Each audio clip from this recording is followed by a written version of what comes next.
ጀዛኩሙላህ ኡስታዙና። እሺ ሲሞን ሰላም ብያለሁ። ኢምራን እንዴት ነህ? ሰላሙን አላመን ተቢያል ሁዳ። ጥያቄ አለ እስልምና ላይ? አዎ እሺ ጠይቅ። ከሱ በፊት ግን ቆይ አንዴ ከነጻ ፍቃድ በኩል ዘህሩ የጻፈችው ኮሜንት ነበር ነው ቀድሞ ጠይቁ ያሉት ነቢያት ነው። ጀዛኪላህ ዘህሩ። እሱም ሐሳብ አለ ነብዩ ሰለላሁ ዐለይሂ ወሰለም መልእክተኞችን አግኝተዋቸው እንደጠየቁም ማስረጃ ማሳየት እንችላለን። እሱም እንደ ሐሳብ ስለማለት ቀጥል ሲሞን። ጥያቄ ስለ ነጻ ፍቃድ ነውና በእስልምና አስተምህሮ ስለ ነጻ ፍቃድ ያለውን ጌታ አንዳንድ ነገር በለኝና ወደ ጥያቄ ይገባለሁ። ያው ጠቅላላ እውቀትም እንዲኖረኝ ማለት ነው። እሺ አልሐምዱሊላህ ወከፋ። መጀመሪያ በእስልምናችን አላህ የሚናገረው ነገር አለ። ሱረቱል ፉሲላት እንደዚህ ይላል፣ መያመል ሷሊሐን አለ፣ መልካም ስራ የሰራ ሰው ለነፍሱ ነው አለ፣ ያጠፋም ሰው በእርሷ ላይ ነው አለ። አንድ ሰው መልካም ቢሰራ በእርሱ ነው፣ ያጠፋም በራሷ ላይ ነው አለ። ጌታ ለባሮቹ በዳ አይደለም አለ። አላህ በዳ አይደለም፣ ሰዎችን አይበድልም። ነጻ ፍቃድ በእስልምና ከሌለ ህይወታችን ትርጉም አይኖረውም። ማለትም አላህ አስገድዶ እንድኖር የሚያደርገን ከሆነ which means ተዋናይ ነን ማለት ነው፣ እየተወንክ ነው ያለው ማለት ነው። ግን እስልምናችን እንደዛ ያስተምራል። ኦኬ እስልምና የሚያስተምረው ምንድነው ካልን ሱረቱል ከህፍ ላይ አላህ ምን አለ? ወቁል ሐቁ ሚን ረቢኩም፣ እውነቱ ከጌታችሁ ነው አለ። የሻ ሰው ይመን የሻም ሰው ይቀራል። ስለዚህ አንድ ሰው የማመንም የመካድም ነጻ ምርጫ አለው። ኦኬ ያመነ ካለ ጥሩ ነገር ያገኛል፣ ከሃዲ ደግሞ ከሆነ ይቀጣል ማለት ነው። እስልምናችን የሚያስተምረው ይሄን ነው። ኦኬ ባጭሩ ይሄ ነው። እዚህ ጋር ቅሬታ ካለ ተናገር። ብዙ ሐዲሶች አሉ፣ ተፍሲሮች አሉ፣ ግን ይበቃል። ቅሬታ አለ? አይ ነው ቅሬታ የለኝም። ጥያቄ ነው እዚህ ጋር የሚኖረኝ። ላይክ አሁን ፈጣሪ እኛ የምናስበውን የምንሆነውን ሁሉን ነገር ያውቃል አይደል? ለምሳሌ እኔ አሁን ጀነት ልግባ ወር ገሃነም ልግባ ያውቃል አይደል? አውቃታልም ጽፎታል። አዎ። ስለዚህ እኔ የምወስነው ውሳኔ ምንም የሚቀይረው ነገር የለም ማለት ነው፣ ገነት መግባቴ ወይም ሲኦል መግባቴ ከአላህ እውቀት ጋር። አዎ። ስለዚህ ነጻ ፍቃድ አለኝ ይባላል ማለት የኔ አሁን ነጻ ፍቃድ ዴፊኒሽኑ እኔ በምወስነው ውሳኔ ላይ ላይክ ህይወቴ ላይ እኔ ራሴ ነጻነት አለኝ ነው፣ የመወሰን ነጻነት አለኝ ነው። ግን የፈለገውን ነገር በወስን አላህ ከሚለው ፍቃድ ውጭ አልወጣም። ማልወጣ ከሆነ የቱ ጋር ነው የኔ ፍቃድ? ለምሳሌ እኔ አሁን ሲኦል እንደምገባ ቀድሞ ከታወቀ በአላህ ዘንድ እኔ ገነት ልገባ እኮ አልችልም ምንም ባደርግ ማለት እኮ ነው። ስለዚህ ተወስኖልኛል ማለት ነው። እሺ ጥሩ እንትን ነው ልመልስልህ። መጀመሪያ አላህ ያውቃል ከተባለ አዎ ያውቃል። እንዳውም ባያቅ ነበር አምላክ አይደለም የሚባለው። ባያቅ አላህ አምላክ አይደለም። ለምን ሶሪ በጣም እንደዛ ይባላል። እንደቃል ይቅርታ። አንድ አምላክ ራሱ አምላክ ሊባል የሚችለው ነገር ማወቅ አለበት አይደለ? ምሳሌ መጅሙዕ ፈታዋ ተመለከቱ እንደዚህ የሚል ሐሳብ ያስቀምጣሉ። ኢብኑ ተይሚያ ረህመቱላሂ ዐለይሂ አሉ ወላሁ ያዕለሙ ማ የኩን አለ። አላህ ወደፊት የሚሆነውን ያውቃል። ወማ የኩኑ ማ ላ የኩኑ አለው ካነ ከይፈ የኩን፣ ያልሆነው እንኳን ቢሆን እንዴት እንደሚሆን ያውቃል። ወቀደረ መቃዲረል ኸልቂ፣ ፍጥረታትን በሙሉ ወሰነ። ወከተበል አዕማለል ኢባዲ ቀብለ አን ያዕመሉሃ፣ የባሪያዎችን ስራዎች ከመስራታቸው አስቀድሞ ጻፈው። ራዛ አዳምጠኝ። አላህ ማወቅም ብቻ ሳይሆን ጽፎታልም። ከማ ተበተ ፊ ዛሊከ ፊ ሷሒህ ኪታቢ ወሱና፣ ቁርአን ላይና ሐዲስ ላይ እንዳለው አሉ። ስለዚህ የኛ ሙስሊሞች አምላክ ሁሉን ነገር አዋቂ ስለሆነ እኛ ወደፊት የምናደርገውን ነገር ስላወቀ ጽፎታል። እሺ ከጻፈው ታዲያ የማይቀየር ከሆነ እንዴት ነጻ ፍቃድ አለ እንዳልከው፣ ነጻ ፍቃድ ጋር ምንም አይገናኝም። ምሳሌ አስቀምጥልህ። ከምሳሌው በፊት ግን የማይቀየር ላልከው እንገርክ። አሁን ምሳሌ አንተ ሲሞን አላህ በቅድመ እውቀቱ ማለት ነው አንተ አላህ ያድርግልህና ሙስሊም ሆነ እንደምትሞት አወቀ፣ ወይም ደግሞ አወቀና ጻፈው አላህ። ኦኬ ግን አንተ ካፊር ሆነ ከሞት ወይም ጣዖት አምላኪ ሆነ ከሞት በተዘዋዋሪ እኮ አላህ እውቀቱ ላይ በትክክል አላወቀም ያልክ እኮ ነው ያለው። አየህ አይደለ? ስለዚህ አሁንም አምላካታ ችግር ሊፈጠር ነው። ግን እኛ ሙስሊሞች ምንድነው የምንለው? አላህ የሆነውን እንኳን ባይሆን እንዴት ይሆን ያቀርበን የምንለው። ኦኬ ስለዚህ አንተ ሲሞን ፍላጎት አለ፣ ወደዚህ ቤት ገብታል አይደለ? ወደዚህ ቤት ሲገባ ኃያሉ አምላክ አላሁ ሱብሓነሁ ወተዓላ እዚህ ቤት እንደምገባ ያውቃል። ደግሞ ባገባ ራሱ ደግሞ ምን እንደምታደርግም ደግሞ ያውቃል። አየህ አይደለ? ስለዚህ እስልምና ያለው ቪው ይሄ ነው። ግን ነጻ ፍቃድ ይቀርና አይቀርንም። ምሳሌ ልንገርህ። ምሳሌ አንተ አስተማሪ ሆነ ትምህርት ቤት እያስተማርክ 5 ተማሪዎች አሉ። ከ5ቱ ተማሪዎች 3ቱ ገበዝ፣ 2ቱ ደደብ ናቸው። ለቃሉ ይቅርታ፣ 2ቱ አይገባቸውም። ይሄን ነገር ታያለህ። ኦኬ ስለዚህ በአእምሮ ምን አሰብክ? 2ቱ ተማሪዎች ያልፋሉ፣ 3ቱ ደግሞ ይወድቃሉ ብለህ አወክ ወይም ደግሞ ተገነዘብክ። ኦኬ ተገንዝበህ ከዛ በኋላ ፈተና ሰዓት ሲደርስ ሶስቱ ወደቁ፣ ሁለቱ አለፉ። ኦኬ ታዲያ የወደቁት ተማሪዎች መጥተው የጣልከን እኮ አንተ ነህ መምህራችን ብሎ አንተን ቢወቅሱ ይሄ ፍትሃዊ ነው? ብትወቀስ አንተ ወይም ተማሪዎቹ አንተን የመጠየቅ መብት አላቸው? የላቸውም። ደደብ የሆኑት አእምሯቸውን ያልተጠቀሙት በራሳቸው ፍቃድ ነው። አንተ አላስገድድካቸውም። ግን ይሄ በደል የሚሆን ምንድነው ካለን ሲሞን አንተ ገና ሳይፈተኑ መተህ አንተኛው ደደብ ነህ የምታመጣው ሲ ነው ኤፍ ነው ብትለው ይሄ በደል ነበረ። ግን አላህ መጥቶ አንተ ገሃነም ትገባለህ አላለንም። ስሩ ነው ያለን። ሲሩ ፊል አርድ በምድር ላይ ሂዱና ስሩ ነው ያለው። ስለዚህ አንተ ትሰራለህ። ከዛ በኋላ እሱ ደግሞ ሁሉን ነገር ያውቃል ነው። ግን በደል የሚሆነው ምን ቢሆን ሲሞን አንተ ሲሞን ገሃነም ትገባለህ ብሎ አስቀድሞ ነግሮ ቢሆን ተበድለሃል። አንተ ተማሪህም መነተው አንተ ኤፍን የምታገኘው ብትለው በድለሃል። አብቃምሮን ዘጋህበት እንዳያስብ አረከው። በቃ አየህ አይደለ? ግን አላህ እንደዚህ አደረገም። ግን አላህ ማወቁ ራሱ ኃያሉነቱን ነው እንጂ የሚያሳየው ከኛ አንተ ጋር አይገናኝም። ግን አንተ እንዳልከው ደግሞ ወይም ደግሞ በአንተ ሐሳብ እንኳን ሄደ አንተ ሙስሊም መሆን ፈልገህ ማለት ወይም አላህ ሙስሊም እንደምትሆን አውቁ አንተ ካፊር ከሆንክ አላህ አምላክ አይደለም እኮ ያልክ ነው ያለው በተዘዋዋሪ አሁን አያ። ስለዚህ ምንም የማይቀረን ሁለት ነገሮች ናቸው ያለው ዕውቀትና የኛ ስራዎች ማለት ነው። ለዛ ነው ይገርምሃል የውመል ቂያማ ላይ አላህ መጽሐፍን ይሰጣል። መጽሐፍን ከሰጠ በኋላ اقرأ كتابك መጽሐፍህን አንብብ ይልሃል። የሰራኸውን ነገር ታነባለህ። ከዛ ተበድለሃል ሊው ይጠይቃል። ከዛ ሰዎቹ ይላሉ ማሊ هذا الكتاب لا يغادر صغيرة ولا كبيرة الا حصاها ምን አይነት መጽሐፍ ነው ብሎ ይደነቃሉ። በቃ ምንም ነገር እንዳልተጨመረባቸው የሰራኸውን ስራ ነው ያሳየ። ስለዚህ ሲሞን አንተ የማመንም የመካድም መጥፎ የመስራትም ጥሩ የመስራትም ነፃ ፍቃዱ አለ። ግን የፈለከውን ነገር ብትሰራ ኃያሉ አምላክ ሁሉን አዋቂ ስለሆነ አስቀድሞ አውቆታል። ግን አወቀማት አስገደድህ ማት አይደለም። አስገድዶ ከሆነማ በደለኛ አምላክ ሊሆን ነው። ግን ቁርአን ላይ አላህ ምንድን ነው ያለው? ወማ ካነ ረቡከ ቢዘላሚን ሊልዓቢድ አላህ ባሮቹን በዳ አይደለም ማለት ባይዘዊት ይሁን። እዚህ ጋር አንድ ሎጂክ ያስቀምጥና ኡስታዝ ይቀጥላል ኢንሻአላህ። አላህ ኦሬዲ ሁሉ ነገር ወስኖ ወደ ምድር ካመጣን እኮ ለምንድን ነው መልእክተኛ የሚልከው? ይሄ ማቱ እኮ መሰላችሁ እኔ ተማሪዎችን እያስተማርኩኝ ለሁሉም ኤፍ እንደምሰጣቸው እያወቅኩኝ መጽሐፍ ገዝቼ መጽሐፍ በሰጣቸውን አንብቡ ብላቸው ማለት ነው። አስባችሁታል? ለሁሉም ተማሪ ኤፍ ኤፍ ኤፍ ኤፍ አድርጌ እንደዚህ ኤፍ ኤፍ ኤፍ እየጽፌ ከዛ በኋላ ግን መጥቼ ለሲሞን ደግሞ መጽሐፍ ገዝቼ በሰጣው ይሄ በደል ነው። ኦሬዲ ኤፍ ብዬ ጽፌ ያለሁኛ ኤፍ ብዬ ጽፌ በጎን ደግሞ በኩል ደግሞ ሄጄ መጽሐፍ ብሰጥህ በደል ነበር የሚሆነው። አየህ አይደለም? ግን አላህ እንደዛ አላደረገም።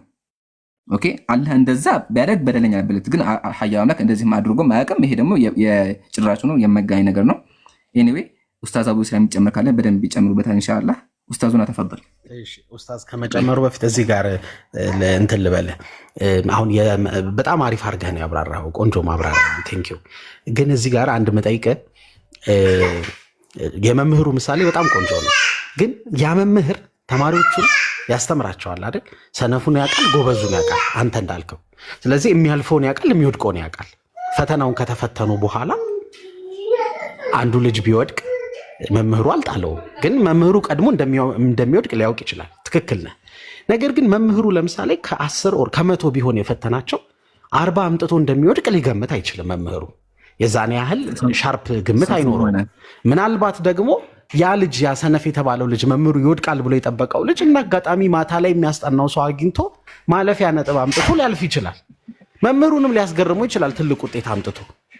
አሁን መምህሩ አለማወቁ እዚህ ጋር ይወጣበታል። የፈጣሪ ሲሆን ግን ሌላ ነው። ከመምህሩ ጋር አብሮ ሊሄድ አይችልም። ምክንያቱም መምህሩ ሳምሃው ሊሚቴሽን አለው እውቀቱ ማለት ነው። ባለው ኢንቫይሮንመንቱ ላይ ባለው አሰስመንት ነው የሆነ ነገር ላይ የሚደርሰው። አሁን ግን ፈጣሪ ግን ሁሉን አዋቂ ነው ስንል ላይክ እንዴት ልበል ኤቭሪቲንግ ሰርፕራይዞች ሁሉ አይኖሩም ማለት ጎበዝ ሆኖ እንኳን ያለች ሰነፍ ሆኖ እንኳን ያለች ማታ የሆነ ሰው አስጠንቶት ሊያልፍ እንደሚችል ስንት ራሱ ቁጥሯን ለምሳሌ ከመቶ ስንት ሁሉ እንደሚያመጣ ሊያውቅ ይችላል ፈጣሪ። ይሄንን ካልን ደግሞ ላይክ ይሄ ልጅ የፈለገ ቢሆን ከፈጣሪ እውቀት የወጣ ነገር ሊያደርግ አይችልም። አሁን ይኸውልህ ምን መሰለህ ይሄንን እንድልህ ያስገደደኝ ምንድነው?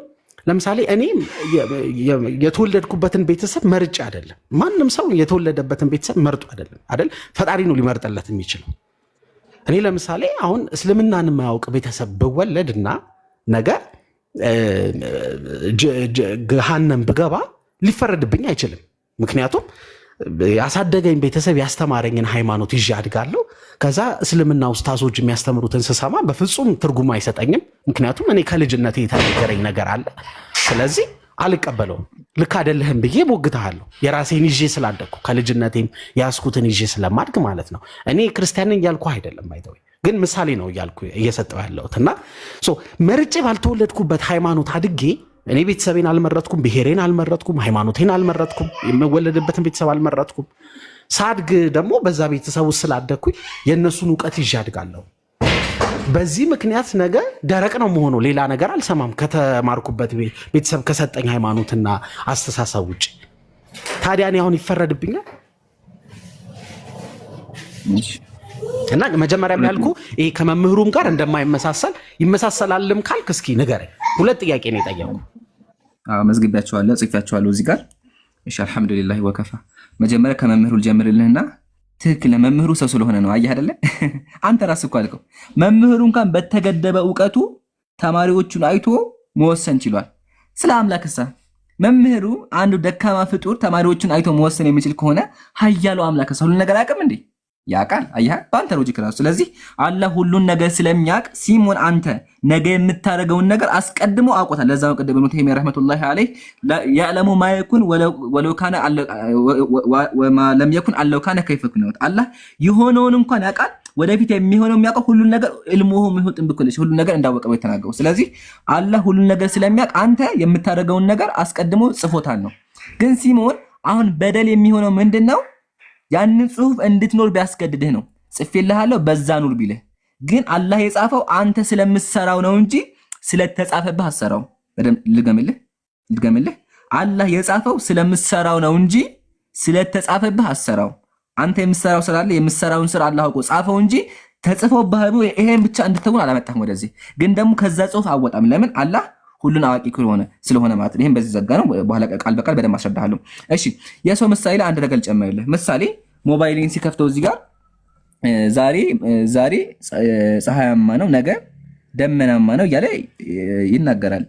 አጥኚዎች አጥንተው ኦኬ እዚህ ጋር ደመናማ ነው፣ ነገ ፀሐያማ ነው ይላል። ነገ ፀሐያማ ነው ብሎ ስላወቁ ፀሐይዋ ላይ የፈጠረው ተጽዕኖ አለ። ሰውየው ወይም ደግሞ ሳይንቲስቶቹ ሪሰርች ሰርተው ወይም ደግሞ ደመናን መርምረው ነገ ደመናማ ነው ከዚህ ፀሐያማ ነው እያሉ አወቁ። ፀሐያማ ብለው ማወቃቸው ፀሐይዋ እንድወጣ አድርጓታል እንዴ? አላደረጋትም። ፀሐይ በራሷ የምትንቀሳቀስ ነው። ፀሐይ በራሷ ብትንቀሳቀስም ግን ሰው ልጅ አጥንቶ ያለውን ነገር ደረሰበት። ግን ስለደረሰበት እሷ ላይ ተጽዕኖ ያደረገባት ማየህ አይደለም። ስለዚህ አላህ ማወቁ አንተ ግዴታ እንድታደርግ አያስገድድህም ነው። ሲምፕሊ ይሄ ተናል። እንዲሁም ሳይንቲስቶች እዚህ ጋር ነገ ፀሐይ ነው ብለው ማወቃቸው ግዴታ አድርጎታ ፀሐይ እንዲሆን አድርጎታ የሚል ሎጂክ አያስኬድም። ዘጋል። ቀጥሎ እኔ በሙስሊም ቤተሰብ ብወለድ ኑሮ ወይም ደግሞ መርጬ አልተወለድኩም ማለት ትክክል ነህ። በእስልምናችን በዚህ ዙሪያ ምርጫ የለም። ወንድ ሆኖ የተወለደ የለም፣ መርጦ የተወለደ እንዲሁም አገር መርጦ የተወለደ የለም፣ ቤተሰብ መርጦ የተወለደ የለም፣ ቋንቋ መርጦ የተወለደ የለም። ይሄ የአላህ ችሎታ ነው። ለዛ ነው ሙስሊሞች ቀደርን ለሁለት የምንከፍለው። ቀደር ሸርዒና ቀደር ተክዊን ይባላል። ተክዊን ላይ ስንመጣ ምንድነው? ምሳሌ አገርህ፣ ጾታህ፣ ቤተሰብህ፣ ቋንቋ ይሄ ያንተ ምርጫ አይደለም። አላህ ራሱ መርጦና የተወለድክበት ጊዜ የምትኖርበት ይሄ የአላህ እውቀት ነው። አንተ ምንም ምርጫ የለህም። በዚህም አትጠየቅም። ይሄ በደል የሚሆነው ምንድነው? አላህ ለምን ሴት ሆንክ ብሎ ቢጠይቅህ፣ ለምን ወንድ ሆንክ ቢልህ፣ ወይም ለምን ኢትዮጵያ ተወለድክ ቢልህ፣ ወይም ቤተሰቦች ለምን እንደዚህ ሆኖ ብሎ ቢጠይቅህ በደል ነበር። ግን አላህ በዚህ አይጠይቀንም። አላህ በዚህ አይጠይቀንም። ታዲያ ምንድነው የሚያስጠይቀን ካልን ስራችን ነው እንጂ ሴት ወንድ በማለት ቤተሰቦቻችን ቋንቋችን አይቶ በተአምር አይጠይቅም። ኦኬ። ግን እዚህ ጋር ደግሞ ምናል? እዚህ ጋር ነፃ ፍቃድ አለን። ነፃ ፍቃዱ ምንድነው ካልን ስራችን ላይ አንድ ሰው የፈለገውን ነገር መስራት ችሎታው አላህ ሰጥቶታል። ግን አላህ ደግሞ የሚሰራውን ነገር ያውቃል። ባይዞ እዚህ ጋርም ስናገር ማወቅ ያለብን ነገር እያንዳንዱ ምድር ላይ የሚከሰተው ነገር በሙሉ በአላህ ኃይልና በአላህ ፈቃድ እንደሆነ እንዳረሳ ማለት ነው። ይሄን ከዘጋን ቀጥሎ እስልምና ቤተሰብ አልተወለድኩምና ካፊር ቤተሰብ ወይም ደግሞ ጣዖት አምላኪ ቤተሰቦች ወይም ክርስቲያን ቤተሰቦች የተወለድኩትና እንዴት ብዬ ነው ላምን የምችለው እና እንዴት ብሎ ይፈረድብኛል አልክ? አየህ ጥሩ ጥያቄ ነው። ወደ መልሱ ስንገባ አላህ ቤተሰብህን አይቶ አይፈርድብህም። ለዛ ነው ቁርአን ላይ አላህ ምን አለ? ወጀዐልና ለሁም ሰምዐን ወአብሳራ ለነሱ አይንና ጆሮ ሰጠናቸው አለ። አላህ አይን ሰጠ። አይን ሰጥቶም ደግሞ አልተወህም። ምን አደረገ? መልእክተኛ ላከ። አየህ የምታየውና የምታነበው የምታስተነትነው ነገር ልኮልሃል። ስለዚህ ማስተንተኑ ያንተ ግዴታ ነው። አእምሮህን መጠቀም ያንተ። ለምን አእምሮ አላህ ኦልሬዲ አንተ ሲሞን ምሳሌ በካፊር ቤተሰብ ተወልደህ ስለ እስልምና ሰምተህ የማታስተነትን ከሆነ አእምሮህን የማትጠቀም ከሆነ ተጠያቂው አንተ ነህ። መጠየቅም አለብህ። ነገር ግን የአእምሮ ጉድለት ካለብህ መልእክቱን ካልሰማህ ነብይ ካልተላከልህ ይሄ ለአላህ የምንተው። አየህ አይደለ? አላህ ፍትሃዊ ነው። አላህ አእምሮ ችግር ስላለብህ አይቀጣህም። ምሳሌ እብዶች ምናምን ማለት ነው። ወይም ደግሞ ስለ አላህ ነብይ ካላከልህ ስለ እስልምና ካልሰማ አይጠይቅህም። አየህ አይደለ? ወይም ህፃን ልጅ ከሆንክ አይጠይቅህም። የምትጠየቀው ማሰብ ከጀመርክ በኋላ አቅመ አዳም ከደረስክ በኋላ በምትሰራውና በምታደርገው ነገር ነው። ኦኬ ሲሞን። ስለዚህ አላህ መጽሐፍ ስላ ግዴታ እውነቱን መርምረህ መድረስ ያንተ ግዴታ ነው። በደል የሚሆነው ምንድነው? እስልምና ከባድ ነገር ሆኖ ቢሆን ኖሮ ለማስተተን ከባድ ቢሆን አእምሯችን ጎዶሎ ቢሆን ነብይ ባላክ ትክክል ነበር። ግን ኦልሬዲ እንደዚህ ለአለ ቁርአን ራሱ ምናለ ለአላ የኩና አለ الناس ሁጃ የውመል ቂያማ አምላክ ፊት ቆመ ተበድያለሁ እንዳትል ነው አላህ ያደረገው። የውመል ቂያማ ትጠየቃለህ፣ ተበድለሃል ብሎ አላህ ይጠይቃል። ስለዚህ የዛን ጊዜ ተበድያለሁ እንዳትል አሁን አላህ አስቀድሞ መልእክተኛ ላከ። አየህ አይደለም? የውመል ቂያማ ምንም ሁጃ አይኖርህም። መጽሐፉ ይመጣልሃል፣ ታነባለህ ስራህንም። ቀጥሎ መልእክተኛ አላኩልህም እንዴት ትጠየቃለህ? መልእክተኛ እንደተላከልህ መጽሐፍ እንደተሰጠህ ትመሰክራለህ። የዛን ጊዜ ፍርዱ የሚሆነው ባንተ ላይ ነው። አንድ ምሳሌ አስቀምጥና ይበቃኛል። ምሳሌ እናትና አባትህ ገዳዮች ናቸው፣ አላህ ያርጋቸውና ገዳይ ቤተሰብ የተወለድከው ገዳይ ቤተሰብ ላይ አድርገህ አንተም ገዳይ ሆንክ፣ ሰዎችን መግደል ጀመርክ። ከዛ ፍርድ ቤት ቆመህ ዳኛው ሰዎችን ለመገደል ሲልህ ጥፋተኛ እኮ አይደለሁም እኔ እኮ ጥፋተኛ አይደለም ቤተሰቦቼ ናቸው ብትል የሚሰማህ አለ? ወህኒ እስር ቤት የምትገባው አያ ቤተሰቦች ገዳይ መሆናቸው የአንተም መግደል ፍትሃዊ ያደረገው። አንተ አእምሮ አለህ መግደል መጥፎ እንደሆነ አስበህ መድረስ ህፃን ልጅ ብትሆን ግን ዳኛው አይፈርድብህም። አየህ አይደለ? ግን አእምሮ ስላለ መግደል መጥፎ እንደሆነ መድረስም አለብህ። ስለዚህ በካፊር ቤተሰብ በክርስቲያን ቤተሰብ ብትወለድም ስለ እስልምና መርምረህ ማወቅ ግዴታ አለብህ። ግዴታም እንዲሆን ነው አላህ መልእክተኛና መጽሐፍ የሰጠው ማለት ነው። ጨርሻለሁኝ። ኡስታዙና በጣም ይቀጥ አስረዘምኩት። አንድ ይቆይ እንዳትረጋሲ ነው። አብሽር አይ ያው አቲንክ አፍጥርም ደርሷልና ምናልባት እኔም አንድ ሀሳብ ሰጥቼ ልውጣ ብዬ ነው። ሱረቱል አንዓም ምዕራፍ 6 ቁጥር 26 እና 27 ከፍትልኝ እስቲ አንዴ ክፈትልኝ።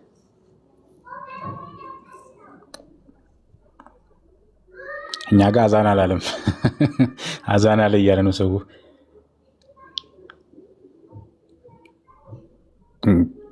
ከፈትክልኝ? ማሻአላ። እሺ ስምዖን፣ ይሄ አንቀጽ ምን እንደሚል ነገር ልንገር። በጣም የሚገርም አንቀጽ ነው። አንቀጹ ምን ይላል መሰለህ? አላህ ሱብሓነሁ ወተዓላ ቁርአን ላይ ይነግረናል። የሚነግረን ነገር ምንድነው መሰለህ?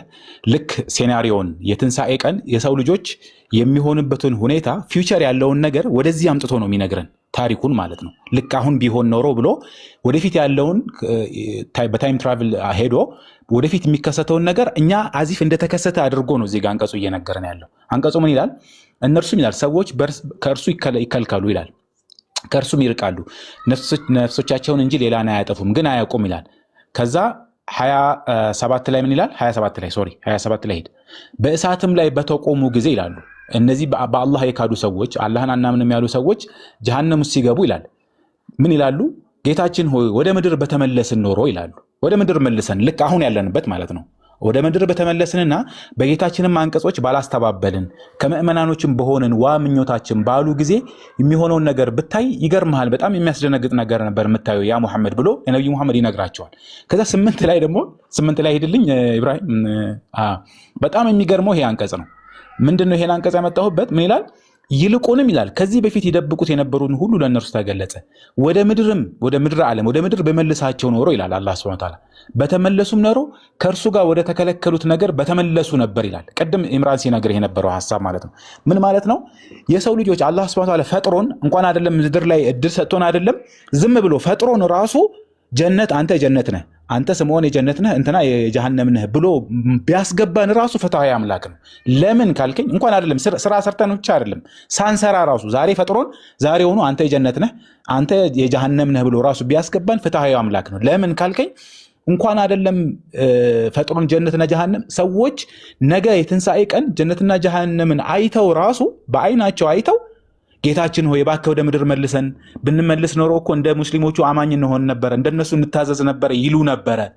በጣም የሚገርመው ነገር ግን ይላቸዋል ነብዩ መሐመድ እነዚህን ሰዎች እንደዚህ ብለው የሚከራከሩ ሰዎች ነገ የትንሣኤ ቀን ጌታችን ሆይ እሳትን አይተናል፣ በቃ ከዚህ በኋላ ጀነት ጀሃነም የሚለውን ነገር አይተናል፣ እኛም እንደ ሙእሚኖች ታማኝ እንሆናለን፣ ቃልህን እናከብራለን የሚሉትን ሰዎች ወደ ምድር በመልሳቸው ኖሮ ይላል አላህ፣ በመልሳቸው ኖሮ ተመልሰው ወደ ነበሩበት ክህደት ውስጥ ይገባሉ ይላል። ያ ማለት እንኳን አይደለም ፈጥሮን እዚህ ምድር ላይ እየኖርን አይደለም ነገ እንኳን ገና ከሞትን በኋላ ይሄ ሰው ልጆች ሞተው ጀነት ጀሃነም እንኳን ከገባን በኋላ የሚገባው ጀነት የሚገባው ጀነት ጀሃነም የሚገባው ጀሃነም ገብቶ እዛ እንኳን አይተን ብንመለስ እንኳ ምን አይነት ባህሪ እንዳለን ሁሉ ነው እየነገረን ያለው። ያ ማለት ዕውቀቱ በጣም እንኳን የሆነ ነገር ቢከሰት አይደለም ቢከሰት እንኳ ምን ሊሆን እንደሚችል ሴናሪዮን ሁሉ እየነገረን ያለውና ይሄ አንቀጽ የሚያሳየው ነገር ምንድነው? የሰው ልጅ ሐቁን ያውቃል፣ ልቡን ያውቃል። ነፃ ፍቃድ ላይ ያልከው ትንሽ ሐሳብ ልስጥና እሷን ልጨምራት ብዬ። ነፃ ፍቃድ ሲባል አምላክነቱን የሚያሳውቅ አምላኩን ማለት አምላኩ ማን ነው፣ ለምን ፈጠረኝ ምናምን የሚሉት መሰረታዊ ጥያቄዎች የሚመልስለቱን ነገሮች የሚያሳውቅ ፍቃድ ተሰጥቶታል። ያንን ፍቃድ ነፃ ፍቃድ ተሰጥቶታል ሲባል ግን ሁሉ ነገር ልቅ አይሆን አይደለም፣ ሊሚትድ ነው። ነፃ ፍቃድ ሲባል አንዳንድ ጊዜ ሰዎች በጣም አይናችን ራሱ ሊሚትድ ነው፣ ጆሮአችን መስማት የሚችለው ነገር ሊሚትድ ነው። ስለዚህ አቅማችንም ሊሚትድ ነው፣ አይምሮአችንም ማሰብ የሚችለው ነገር የተወሰነ ያህል ሊሚትድ ነው። ያ ሊሚትድ የሆነው አይምሮ ግን ምን አያስደርገንም? አምላክን አስተንተነን እሱን እንዳናውቀው የሚያደርገን አይምሮ አይደለም። ነፃ ፍቃድ ሲባል ግን እንደው ዝም ብለን ልቅ ነገርም እንዳናደርገው ልልፈልጌ ነው። ያችን ነገር ቃሏን በአንዳንድ ሰዎች ነፃ ፍቃድ ሲባል በጣም ሁሉ ነገሩ ልቅ አድርገው ያስቡታል። እንደዛ አይደለም። የሆነ ሊሚትድ ነፃ ፍቃድ ማለት ዊዝን የሆነች ሊሚትድ የሆነ እንትን አለው። ምንድነው የሚባለው? ክበብ አለው። ሁሉ ነገር ልቅ ነው ማለት አይደለም። ነፃ ፍቃድ ሲባል የፈለግከውን ነገር እንደፈለግት እንድታደርግ ተፈቅዶልሃል ማለት አይደለም። ያንን ነገር ፍሬም እንድታስይዘው ስለፈለግከው ነው። ጀዛከላ ኡስታዝና አላሁ አክበር። የገለጽክበት መንገድ በጣም ገራሚ ነው። የቅድሙን አንገዛጀማ ካስተውላችሁ ራሱ አላሁ ሱብሃነሁ ወተዓላ በቃ የውመል ቂያማ ምን እንደሚሉ ራሱ አስቀምጦታልና ገራሚ ነው። ሁለተኛ ደግሞ ነፃ ፍቃድ ሲባል እንደዛ ማሰብ የለብንም። ሁሉ ነገርማ ልቅ አይደለም እኮ። ልቅ ከሆነማ እንዴት ነው እንጂ ሁሉ ነገር ተፈቅዷል። እንደዛ አይደለም። በእስልምና ህግና መመሪያ አለ ነው። ጀዛኩሙላህ ኡስታዝና በደንብ ገልጻችሁታል። ሲሞን ቅርብ ተሰላለ ወአለይኩም ሰላም አቡ ይስራ አንድ ጊዜ ቆይ አንድ ደቂቃ። ሰላም አለይኩም ኑሮ ፎሎ አድርጓቸው ኡስታዝ አቡ ይስራን እዚህ ጋር ያላችሁ 700 ምናምን ሰዎች ፎሎ አድርጓቸው። ሰሞኑ ማሻአላ ጀዛኩሙላህ ብቅ ብቅ ያሉን እንዳጠፉብን ድሮ ነው የምናውቃቸው። አብዛኛው ሰዎች ላያውቋቸው ይችላሉ፣ አንዳንዴ ስለሚጠፉብን ማለት ነው። ጀዛኩሙላህ ኸይረን ወያክ ጀማ ሁላችሁም ኡስታዝን ፎሎ አድርጉ። ባረከላሁ ፊኩም። በጣም ብዙ ነገር ትጠቀማላችሁ። ፎሎ አድርጉ። ጀዛኩሙላህ። እሺ ሲሞን ቅሬታ አለ ወይም ያልገባ ነገር አለ? አሪፍ አድርጋችሁን ያብራራችሁት በጣም ቆንጆ ነው። እኔ ምን መሰለህ ሁልጊዜ ግራ የሚገባኝ ሲሞን 3 ደቂቃ ነው የቀረን እና 3 ደቂቃ ስለሆነ አንድ ደቂቃ ጠይቀን ከዛ ላይ ማፍጠሪያ ደርሰናል። እሺ ቅድም ያልከው ላይ ኡስታዝም እንዳለው ፈጣሪ ሁሉን አዋቂነቱ አንተ የምታደርገው ነገር ላይ ጣልቃ ይገባል ማለት አይደለም ማለት ግን እዚህ ጋርም ቅድም ኡስታዝ አስቀምጦልሃል። እኔ የሚረሳሁት ነገር እሱን ነው። ኤክሴፕሽኖች አሉ እንዳረሳ።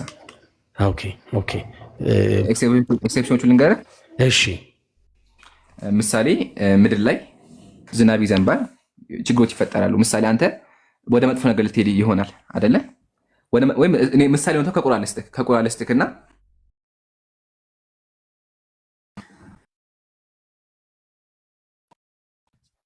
ባህር ላይ ሲጣር ማን ነበር ያነሳው? የፈርዖን ቤተሰቦች አይደለም? ድምጽ መሀል ላይ ተቆራርጧል። እሺ ሙሴን ነው ባህር ላይ ሲጣል ያልከው? አዎ እንግዲህ ፈርዖን ህፃናትን እየገደለ ነበርና እናቱ እንዳይሞትባት ብላ ባህር ላይ ጣለችው። ባህር ላይ ስትጥለው ማን ነበር ያነሳው ታውቃለህ? ያው እንግዲህ መጽሐፍ ቅዱስ ላይ የሚለው የፈርዖን ሚስቱ ኦር ልጁ አይ ዶንት ኖ ሚስቱ ለስልምናም አለ ፈልተቀመሁ አሉ ፊርዓውን ያለ ያስቀምጣል። ቤተሰቦቹ አንድ የሚታጉ ድምጽ አለ። ቤተሰቦቹ ናቸው የፈርዖን ቤተሰብ ያነሱትና አሁን እዚህ ጋር አይተህ ከሆነ ይሄ ሊታሰብ የማይችል ነገር ነው። ጠላትህን ማሳደግ ካን ዩ ኢማጂን ዛት ጠላትህን ስታሳድግ ማለት ነው። ፈርዖን ህፃናትን እየገደለ እናቱ እንዳይገልባት ብላ ስትጥለው ሊየኩነ ለሁም አድው ግን ለነሱ ጠላት ሊሆንባቸው አላህ እሱ ጋር አሳደገው።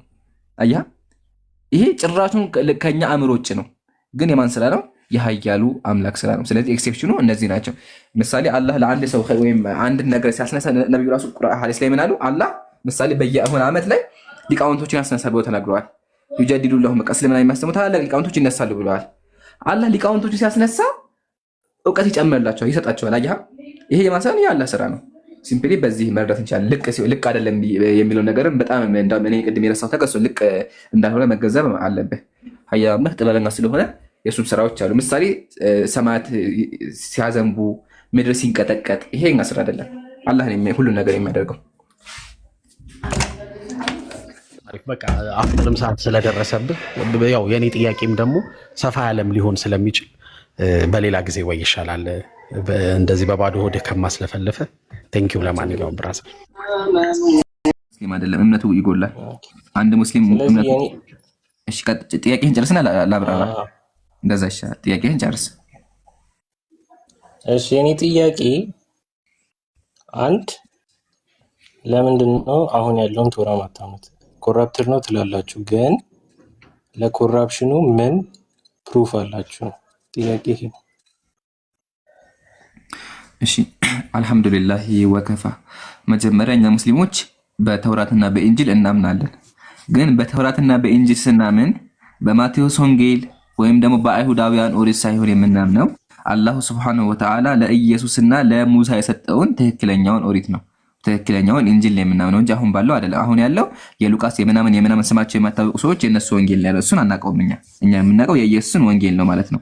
ይሄን ካየን ታዲያ አሁን ተበርዟል ታላላችሁ ወይም ደግሞ ታምኑበታላችሁ ከተባለ አሁን እናምናለን። ግን እምነት ምንድነው ስንል ቢአናሃ ሙነዘለቱ ሚን ኢንዲላህ ኦሪት የሚባል መጽሐፍ የአላህ ቃል እንደሆነ ትክክለኛ መጽሐፍ እንደሆነ እናምናለን። እምነታችን ይሄ ነው። አላህ ቃል በቃል ሙሳ እንዳናገረው እንዲሁም መጽሐፍ እንደሰጠው ኢየሱስም የአላህ መልክተኛን የአላህ መጽሐፍ እንዳመጣ እናምናለን እንጂ አሁን መጽሐፉ አለ ማለት አይደለም። ምሳሌ እኛ በአብርሃም እናምናለን። አብርሃም ግን ሙቷል። አየህ አይደለ? ስለዚህ እምነት ሲባል መጽሐፉ አሁን አለ ማለት ሳይሆን አላህ ኦሪት የሚባል መጽሐፍ አውርዶ እንደነበር ማመን ነው። ዘጋን። ይሄን ከዘጋን መበረዙን በምን አወቃችሁ ካልን መጀመሪያ አምላክ ነገረን። ሁለተኛ ደግሞ ራሱ አየ ነው። መጽሐፉ ተበርዞ አየ ነው። ኦኬ፣ ከቁርአን ልጀምርልህና ከዛ በኋላ ወደ መጽሐፍ ቅዱስ ደግሞ እመጣልሃለሁ። ኦኬ፣ እሺ። ከቁርአን ስንጀምር መጀመሪያ በጥቅል ደረጃ ነብዩ ሰለላሁ ዐለይሂ ወሰለም ምን አሉ? ተፍሲር ኢብኑ ከሲር ነብዩ እንደዚህ አሉ። አልየሁድ አሉ አይሁዳውያን አሉ ሐረፉት ተውራት ኦሪትን በረዙ። እነማን? አይሁዳውያን ኦሪትን በረዙ። ዛዱ ፊሃ ማ አሐቡ የፈለጉትን ነገር ጨመሩ። ወመሐው ሚንሃ ማ የክሩን የፈለጉትን ነገር ደግሞ አጠፉ። ስለዚህ አይሁዳውያን መጽሐፋቸውን በርዘዋል፣ ኦሪትን ማለት ነው። ወንጌል ደግሞ እንደተበረዘ ተፍሲር ኢብኑ ከሲር ተመልከት። ተፍሲር ኢብኑ አባስ እንደዚህ ይላል። ካነቲል ሙሉኩ በዕደ ኢሳ ከኢሳ አለይሂ ሰላም በኋላ የመጡ ነገስታቶች ሐረፉት ተውራተ ወልኢንጂል ኢንጂልን በረዙ አለ። ስለዚህ ኢንጂል ተበርዟል፣ ኦሪትም ተበርዟል። ማን ነው በራዡ? ከጊዜ በኋላ የመጡ ሰዎች ማለት ነው። ይሄ ከሐዲስ ነው። ከቁርአን ደግሞ ስንመጣ ሱረቱል አንዓም ቁጥር 91 ላይ አላህ እንደዚህ በማለት ይናገራል። አላህ በሰው ላይ ምንም አላወረደም ባሉ ጊዜ አላህ ተገቢውን ክብሩን አላከበሩትም አሉ። ጣዖት አምላኪያን አላህ መጽሐፍ አላወረደም ብለው ካዱ። ስለዚህ አላከበሩትም ካለ በኋላ በላቸው አለ። ምን በላቸው? ያንን ብርሃንና ለሰዎች መሪ ሆኖ ሙሳ ያመጣውን መጽሐፍ ክፍልፋዮች የምታደርጉ ስትሆኑ ማን አወረደው በላቸው አለ። ስለዚህ አላህ ትክክለኛ የሆነ መጽሐፍ ለሙሳ ሰጥቶ ነበረ። ቀጥሎ ምን አለ? የወደዳችሁትን ትገልጻላችሁ፣ ታስተምራላችሁ ማለት ነው። ብዙውን ደግሞ ትደብቃላችሁ። ስለዚህ አይሁዳውያን ከአላህ ቃል ላይ አብዛኛውን ክፍል ቆርጠው አውጥተዋል፣ ደብቀዋል።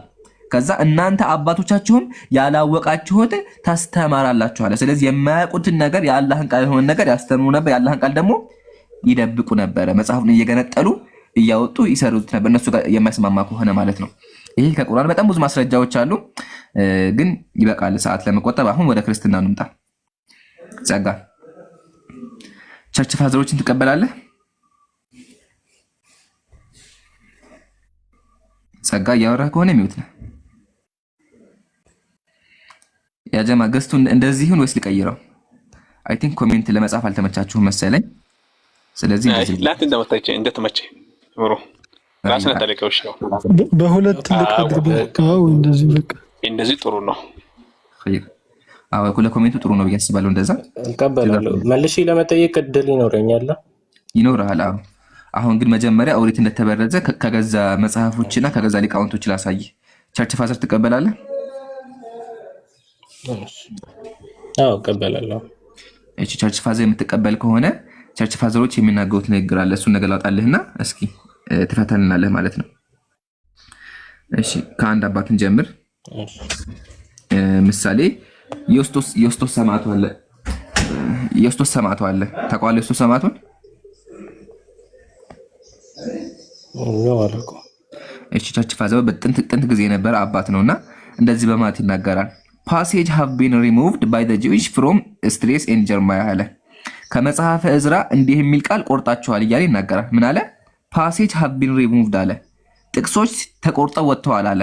ባይ ዘ ጂዊሽ በአይሁዳውያን ጥቅሶች ወጥተዋል አለ። ምን የሚል ቃል ካለ ተመልከት። ቃሉ ምንድነው አለ?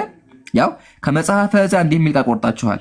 ዕዝራም ለሕዝቦቹ እንዲህ በማለት ተናገረ፣ ይህ ፋሲካ አዳኛችንና መጠጊያችን ነው። እናንተ ይህን ብታስተውሉና ብትቀበሉ ይህ ስፍራ ለዘላለም አይጠፋም ይላል የሰራዊት ጌታ እግዚአብሔር። ነገር ግን በእርሱ ባታምኑ ትእዛዙን የማትቀበሉ ከሆነ የአሕዛብ መሳቂያ ትሆናላችሁ።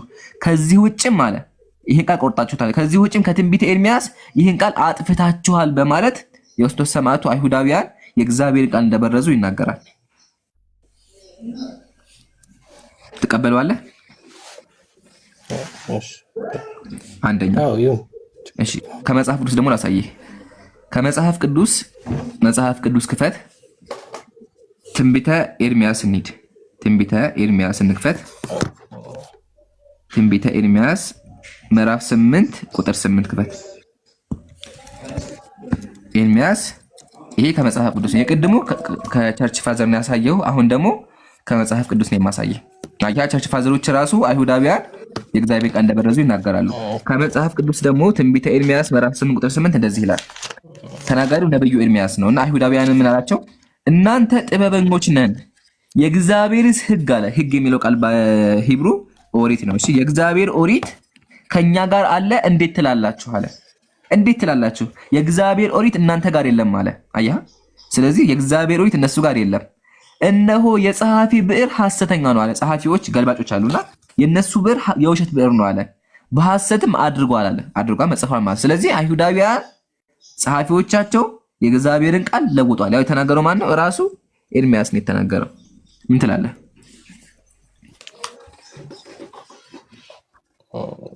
ኦኬ ልቀጥል እኔ። አትቀበለዋለህ? ይሄንን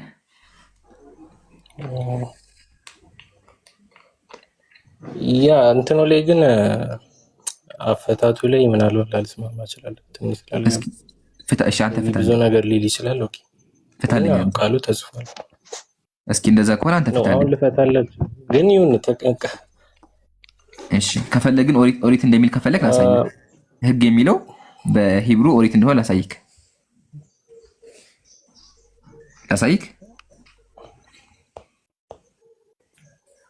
አሳየኝ ችግር። እሺ ያው እንደዚህ ይላል። how can you say wise we are the law አለ in the law of Yahweh እኛ ሕግ ነን የእግዚአብሔር እኛ ጋር እንዴት አለ ትላላችሁ አለ። ያው ይታያል እዚህ ጋር ምን አለ?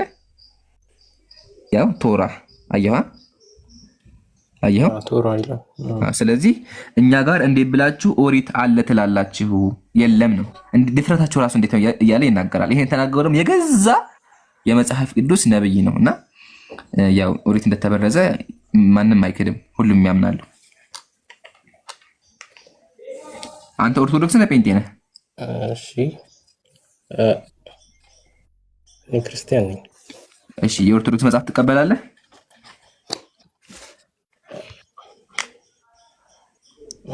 ቀጥልሽ ችግር የለውም ቀጥል። ሶስተኛ ልጨምርልና ከዛ በኋላ ይበቃናል። ምሳሌ መጽሐፈ ሚራልህ የቤተ ክርስቲያን መጽሐፍ ነው። እንደዚህ ይላሉ አይሁዳውያን ጋር ሲያወሩ ማለት ነው። አሁንም ሁላችሁም ማህበረ አይሁዳውያን ስሙ አለ። እናንተ አይሁዶች ስሙ አሉ። ምን አደረጉ አይሁዳውያን? ተመልከት። እነሆ የነቢያትን ቃል አጠፋችሁ። አያ የነቢያት ቃል አጥፍተዋል አይሁዳውያን። መጽሐፍቶቻችሁን ፍቃችሁና ደምስሳችሁ የታመነውን እውነተኛውን የትንቢታቸውን ቃል ለውጣችሁ ለራሳችሁ የውሸት መጽሐፍ ጽፋችኋል አለ። ስለዚህ አይሁዳውያን መጽሐፋቸውን እየፈቀፈቁ እያጠፉ አዲስ ነገር ውሸት ጽፈዋል ማለት ነው። ለዛ ነው ቤተክርስቲያናት ጥንታዊ ሊቃውንቶቹ ራሱ ያው እነሆ የነቢያትን ቃል አጠፋችሁ እያሉ አይሁዳውያን መጽሐፋቸውን እንደበረዙ የተናገሩ። ስለዚህ አሁን ያለው መጽሐፍ የተበረዘ ነው። አንደኛ ማስረጃ የቤተክርስቲያን አባት፣ ሁለተኛ ደግሞ መጽሐፍ ቅዱስ፣ ሶስተኛ ደግሞ ይሄኛው መጽሐፈ ሚያ። በጣም ብዙ ይሄ ሁላ ማስረጃ ነው እና መጽሐፉ ጠፍቷል፣ ተበርዟል። አሁን ያለው ይሄ ብቻ ነው የቀረው አሁን።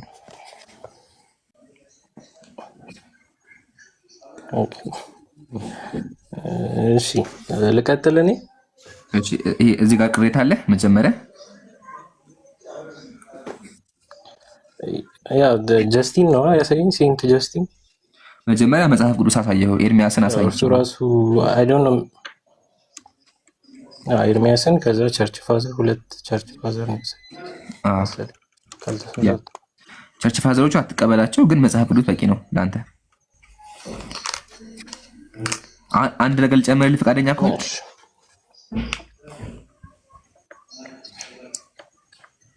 ኦኬ ጨምርልኝ፣ ችግር የለም። የምጨምርልህ ነገር እነዚህ 5ቱን ኦሪቶች ማን የጻፋቸው?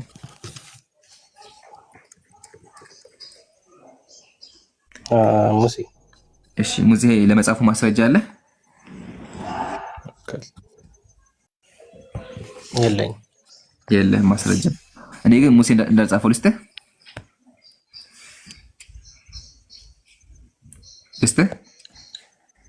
እሱ ከንትኑ እሺ አይደለም እኮ አሁን አንተ የሄድክበት እኔ ልከራከርበት ያሰብኩ መንገድ ስላልሆነ እንትን ብትለኝም ላይክ አይገናኝም ብዬ ነው።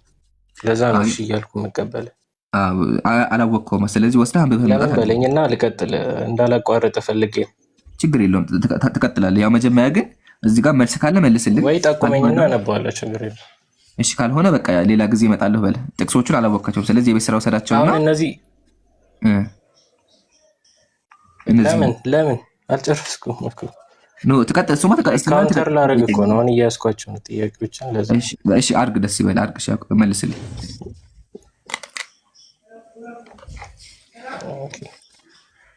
እሺ ስለዚህ ኦሪት መጀመሪያ ለሙሳና ለአብርሃም የተሰጠው ነው ብለዋል። አይ አይደለም። ስለዚህ የአብርሃም መጽሐፍ መልስ ምን መሰለህ? ቆይ አይ ታስታ እንደዛ ያልኩም ኦሪት የሙሴ መጽሐፍ ነው። የአብርሃም መጽሐፍ አብርሃምና አብርሃም ጭራችን ኦሪት አልተቀበለም። ኦሪት የመጣው በሙሴ ነው። ኦሪት የመጣው በሙሴ ነው።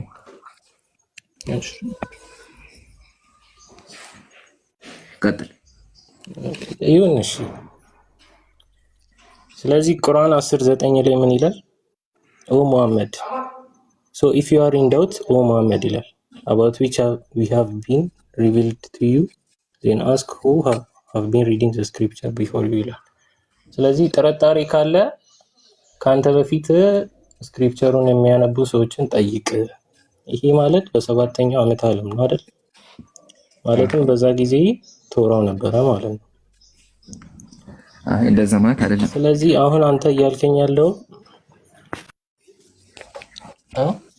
እንደዛ ማለት አይደለም። እስከዛ ጊዜ ኮራፕትድ አይደለም ማለት ነው ይሄ መጽሐፍ። አይ አይደለም፣ በዛን ጊዜ ራሱ ተበርዟል። ነብዩም እንደተበረዘ ተነግሯል። ይሄን እመልስልሃለሁ። ቁርአኑ እዚህ ጋር ጠይቅ እያለ ያለው ስለምን እንደሆነ አስረዳሃለሁ። ከሱ በፊት ግን የመጀመሪያው ጥያቄ ኦሪት እንደተበረዘ ተስማምተሃል?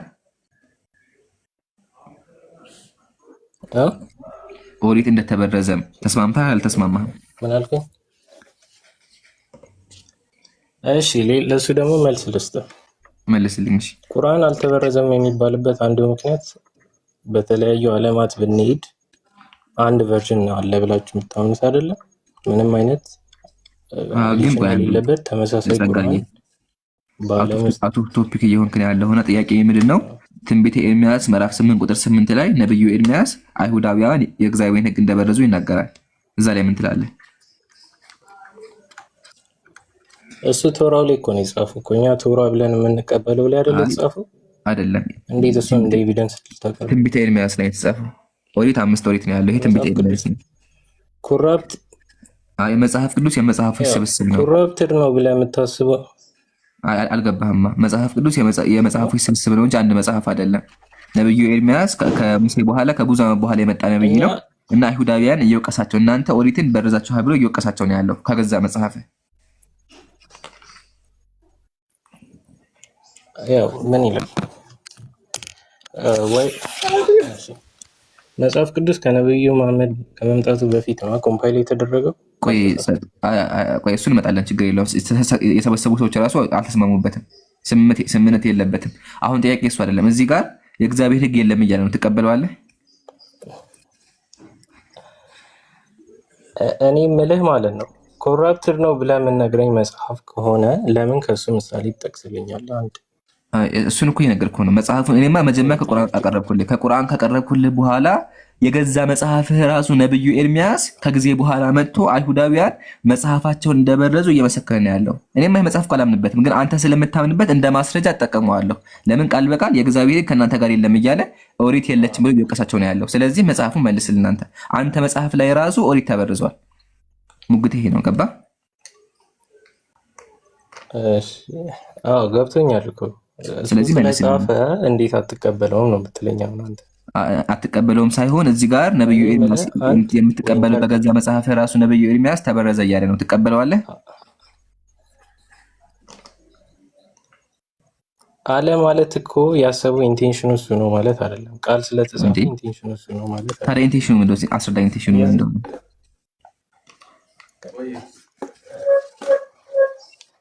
እኔ እኮ ካውንተር አርጊመንት መልስ ነው የምሰጥህ። ሳትስፋይ ሊያደርገን ላያደርገን ይችላል። ምንም አልመለስክልኝም ብራዘር። ብዙ ጥያቄ አለኝ። ላይክ እዚህ ላይ ፎከስ ካደረግን ችግር የለውም። ሰዓት ስላል በደንብ አድርጌ መልስ የምለው ይህንን ጥቅስ አንድ የጠቀስከው ኮረፕት ጸጋዬ እቺ መልስልኝና ከዛ በኋላ ደግሞ ይመልስልኝ ነው ብለህ ከነገርከኝ መጽሐፍ ነው የጠቀምኩት።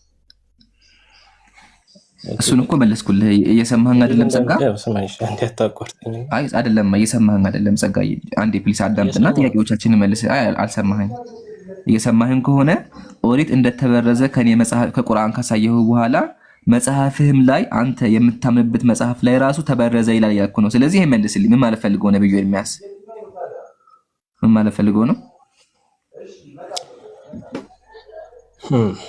ኦሪትን የጻፉ ያው ሙሴ ነው ብለን ነው የምናምነው። ማስረጃ? እሱን በረዛችሁታል ለምን ማስረጃ? ኦኬ እሺ፣ ማስረጃ የለኝም። በቃ ስለዚህ ማስረጃ ፈልገህና አሁን ይሄን እዚህ ጋር ደግሞ ተመለስና እዚህ ጋር ህግ እያለ እያለው ስለምንድን ነው እያወራ ያለው? ስለምንድን ነው?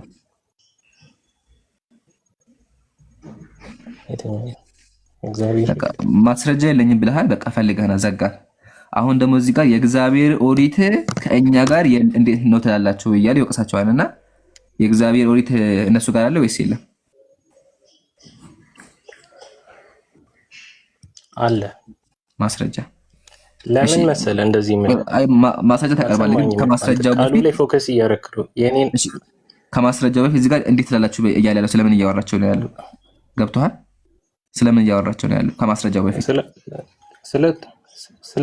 ስለ ህጋቸው ነው እያወራ ያለው። ስለ ኦሪታቸው በሚል አስተካክለው አይደለ? ያው ሙሴ ህግ መጽሐፍና ታሪክ መጽሐፍ አለ አይደል? እኔ ስለሱ መግባት አልችልም፣ ዲፕ እውቀት ስላልልኝ ነው። ያው በቃ እንደዛ ከሆነ ተምረናል። ህግ ወርዶላቸዋል። አታርክም። ኖ ተተራስተሃል። እያወራ ያለው ትክክል አይደለም። ያው በሂብሩ ማሳየቻለሁ። ቶራህ ነው የሚለው፣ ያው ቶራህ ነው የሚለው፣ ኦሪት ነው የሚለው። ገና እኮ ብዙ ምን በቃ ሚውት አድርግና ይሄ ላጠቃለው። ከዛ ወደ እስልምና እንመጣ። በቃ አታውቀውም። ስለዚህ ሚውት አድርገህ ላውራና ከዛ ወደ እስልምና እንመጣለን። እሺ ኦኬ። ለምን ብዙ እኮ የምጠይቅህ ነገር አለ እኮ እየሸሸህ እኮ እንድጠይቀኝ እኮ አሁን ላውራና ትጠይቀኛለህ እኮ። አንዴ ላውራና ከዛ ትቀጥላለህ አንተ። አንዴ ሚውት አድርገው። እሺ ትጠይቀኛለህ፣ ግን አንዴ ላጠቃለው ይሄንን። እሺ አመሰግናለሁ። አሁን ወደ ቁርአን ትመጣለህ። ከቁርአኑ በፊት ናያችሁ አይደለ? አጀማ ምንም አይነት ማስረጃ ሊገኝ አይችልም። ጸጋም የለውም፣ ክርስቲያኖችም የላቸውም። ለምን ሙሴ ኦሪትን ጻፈ እያሉ በተለምዶ ይናገራሉ። ግን እነዚህ 5 ኦሪቶች ከጊዜ በኋላ ጸሐፊው የማይታወቅ ሰው የጻፋቸው መጽሐፍ ናቸው። በዚህ ዙሪያ ማንም የታሪክ ተመራማሪ አይከራከርም። የታመነና እሙንና ቅቡል ነው። ሙሴ የጻፈው 1 መጽሐፍ ነው። ክርስቲያኖች ያላቸው ግን 5 መጽሐፍ ነው። ስለዚህ እነዚህ 5ቱ መጽሐፍ ጸሐፊያቸው ሙሴ ሳይሆን ከሙሴ በኋላ የመጣ ሰው። ለዛ ነው ዘዳግም ብትመለከቱ ምዕራፍ 34 ላይ ሙሴ ሞተ እያለ ይናገራል። ያው እዚህ ጋር ሙሴ በሞተ ጊዜ በእድሜው 130 ነበር እያለ ስለ ሙሴ ሌላ ሰው ይናገራል። ስለዚህ ጸሐፊው ሙሴ ሳይሆን ከሙሴ በኋላ የመጣ የታሪክ ጸሐፊ ነው። ስለዚህ አምላክ ቃል አይሆንም። ጸጋም አመሰግንሃለሁኝ አላቀውም ብለሃል። ሁለተኛ ደግሞ የገዛ መጽሐፋችሁ ላይ ነብዩ ኤርሚያስ የእግዚአብሔር ነብይ የሆነው ኤርሚያስ ያው እዚህ ጋር እናንተ ጥበበኞች ነን የእግዚአብሔር ሕግ ከኛ ጋር አለ እንዴት ትላላችሁ ካለ በኋላ የጸሐፊ ብዕር ሐሰተኛ ነው። የዛን ጊዜ ጸሐፊዎች ነበሩና ብዕራቸው ምንድነው?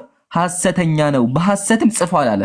ስለዚህ በሐሰት ሲጽፉ እንደነበረ የእግዚአብሔርን ቃል ሳጭበረብሩ እንደነበረ የገዛ ነብያችሁ ነብዩ ኤርሚያስ ተናግሯል ነው። ይህን ልትመልሰው አልቻልክም። ስለዚህ ተምረህና ለማወቅ ሞክር። እሺ አሁን ወደ እስልምና እንምጣ። ጥያቄን አቅርብ። እስልምና ላይ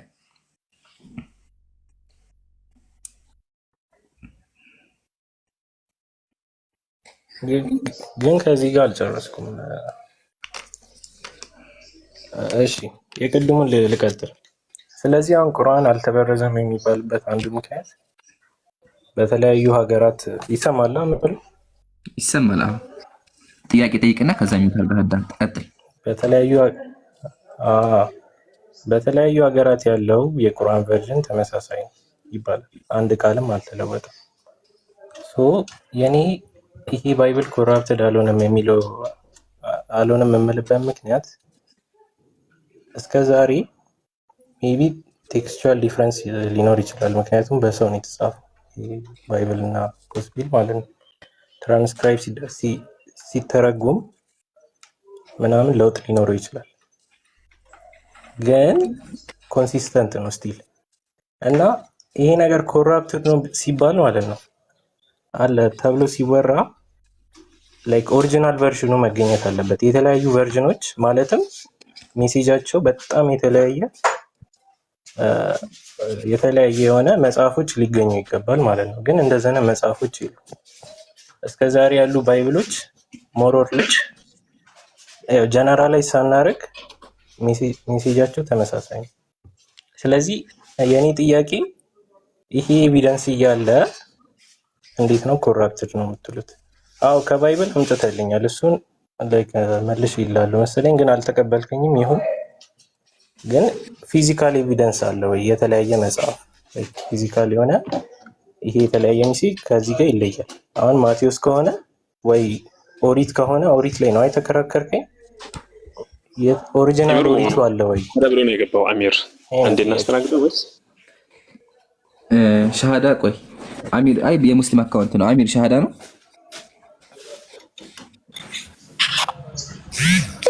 ኧረ እኔ ሙስሊም ነኝ፣ ለማዳመጥ ነው የገባሁት። ጀማ እሺ አትረብሹን ፕሊስ። ሙስሊም ወንድሞች ሻሃዳ ብላችሁ አላህን ፍሩ፣ አትጭበርብሩ። ቀጥል ጸጋ። ሰምተኛል እስካሁን ያለው? አዎ ሰምቻለሁ። አውራ አሁን ፊዚካል ኤቪደንስ አንድ ትንሽ ነገር ልጨምር። እሺ ጨምር።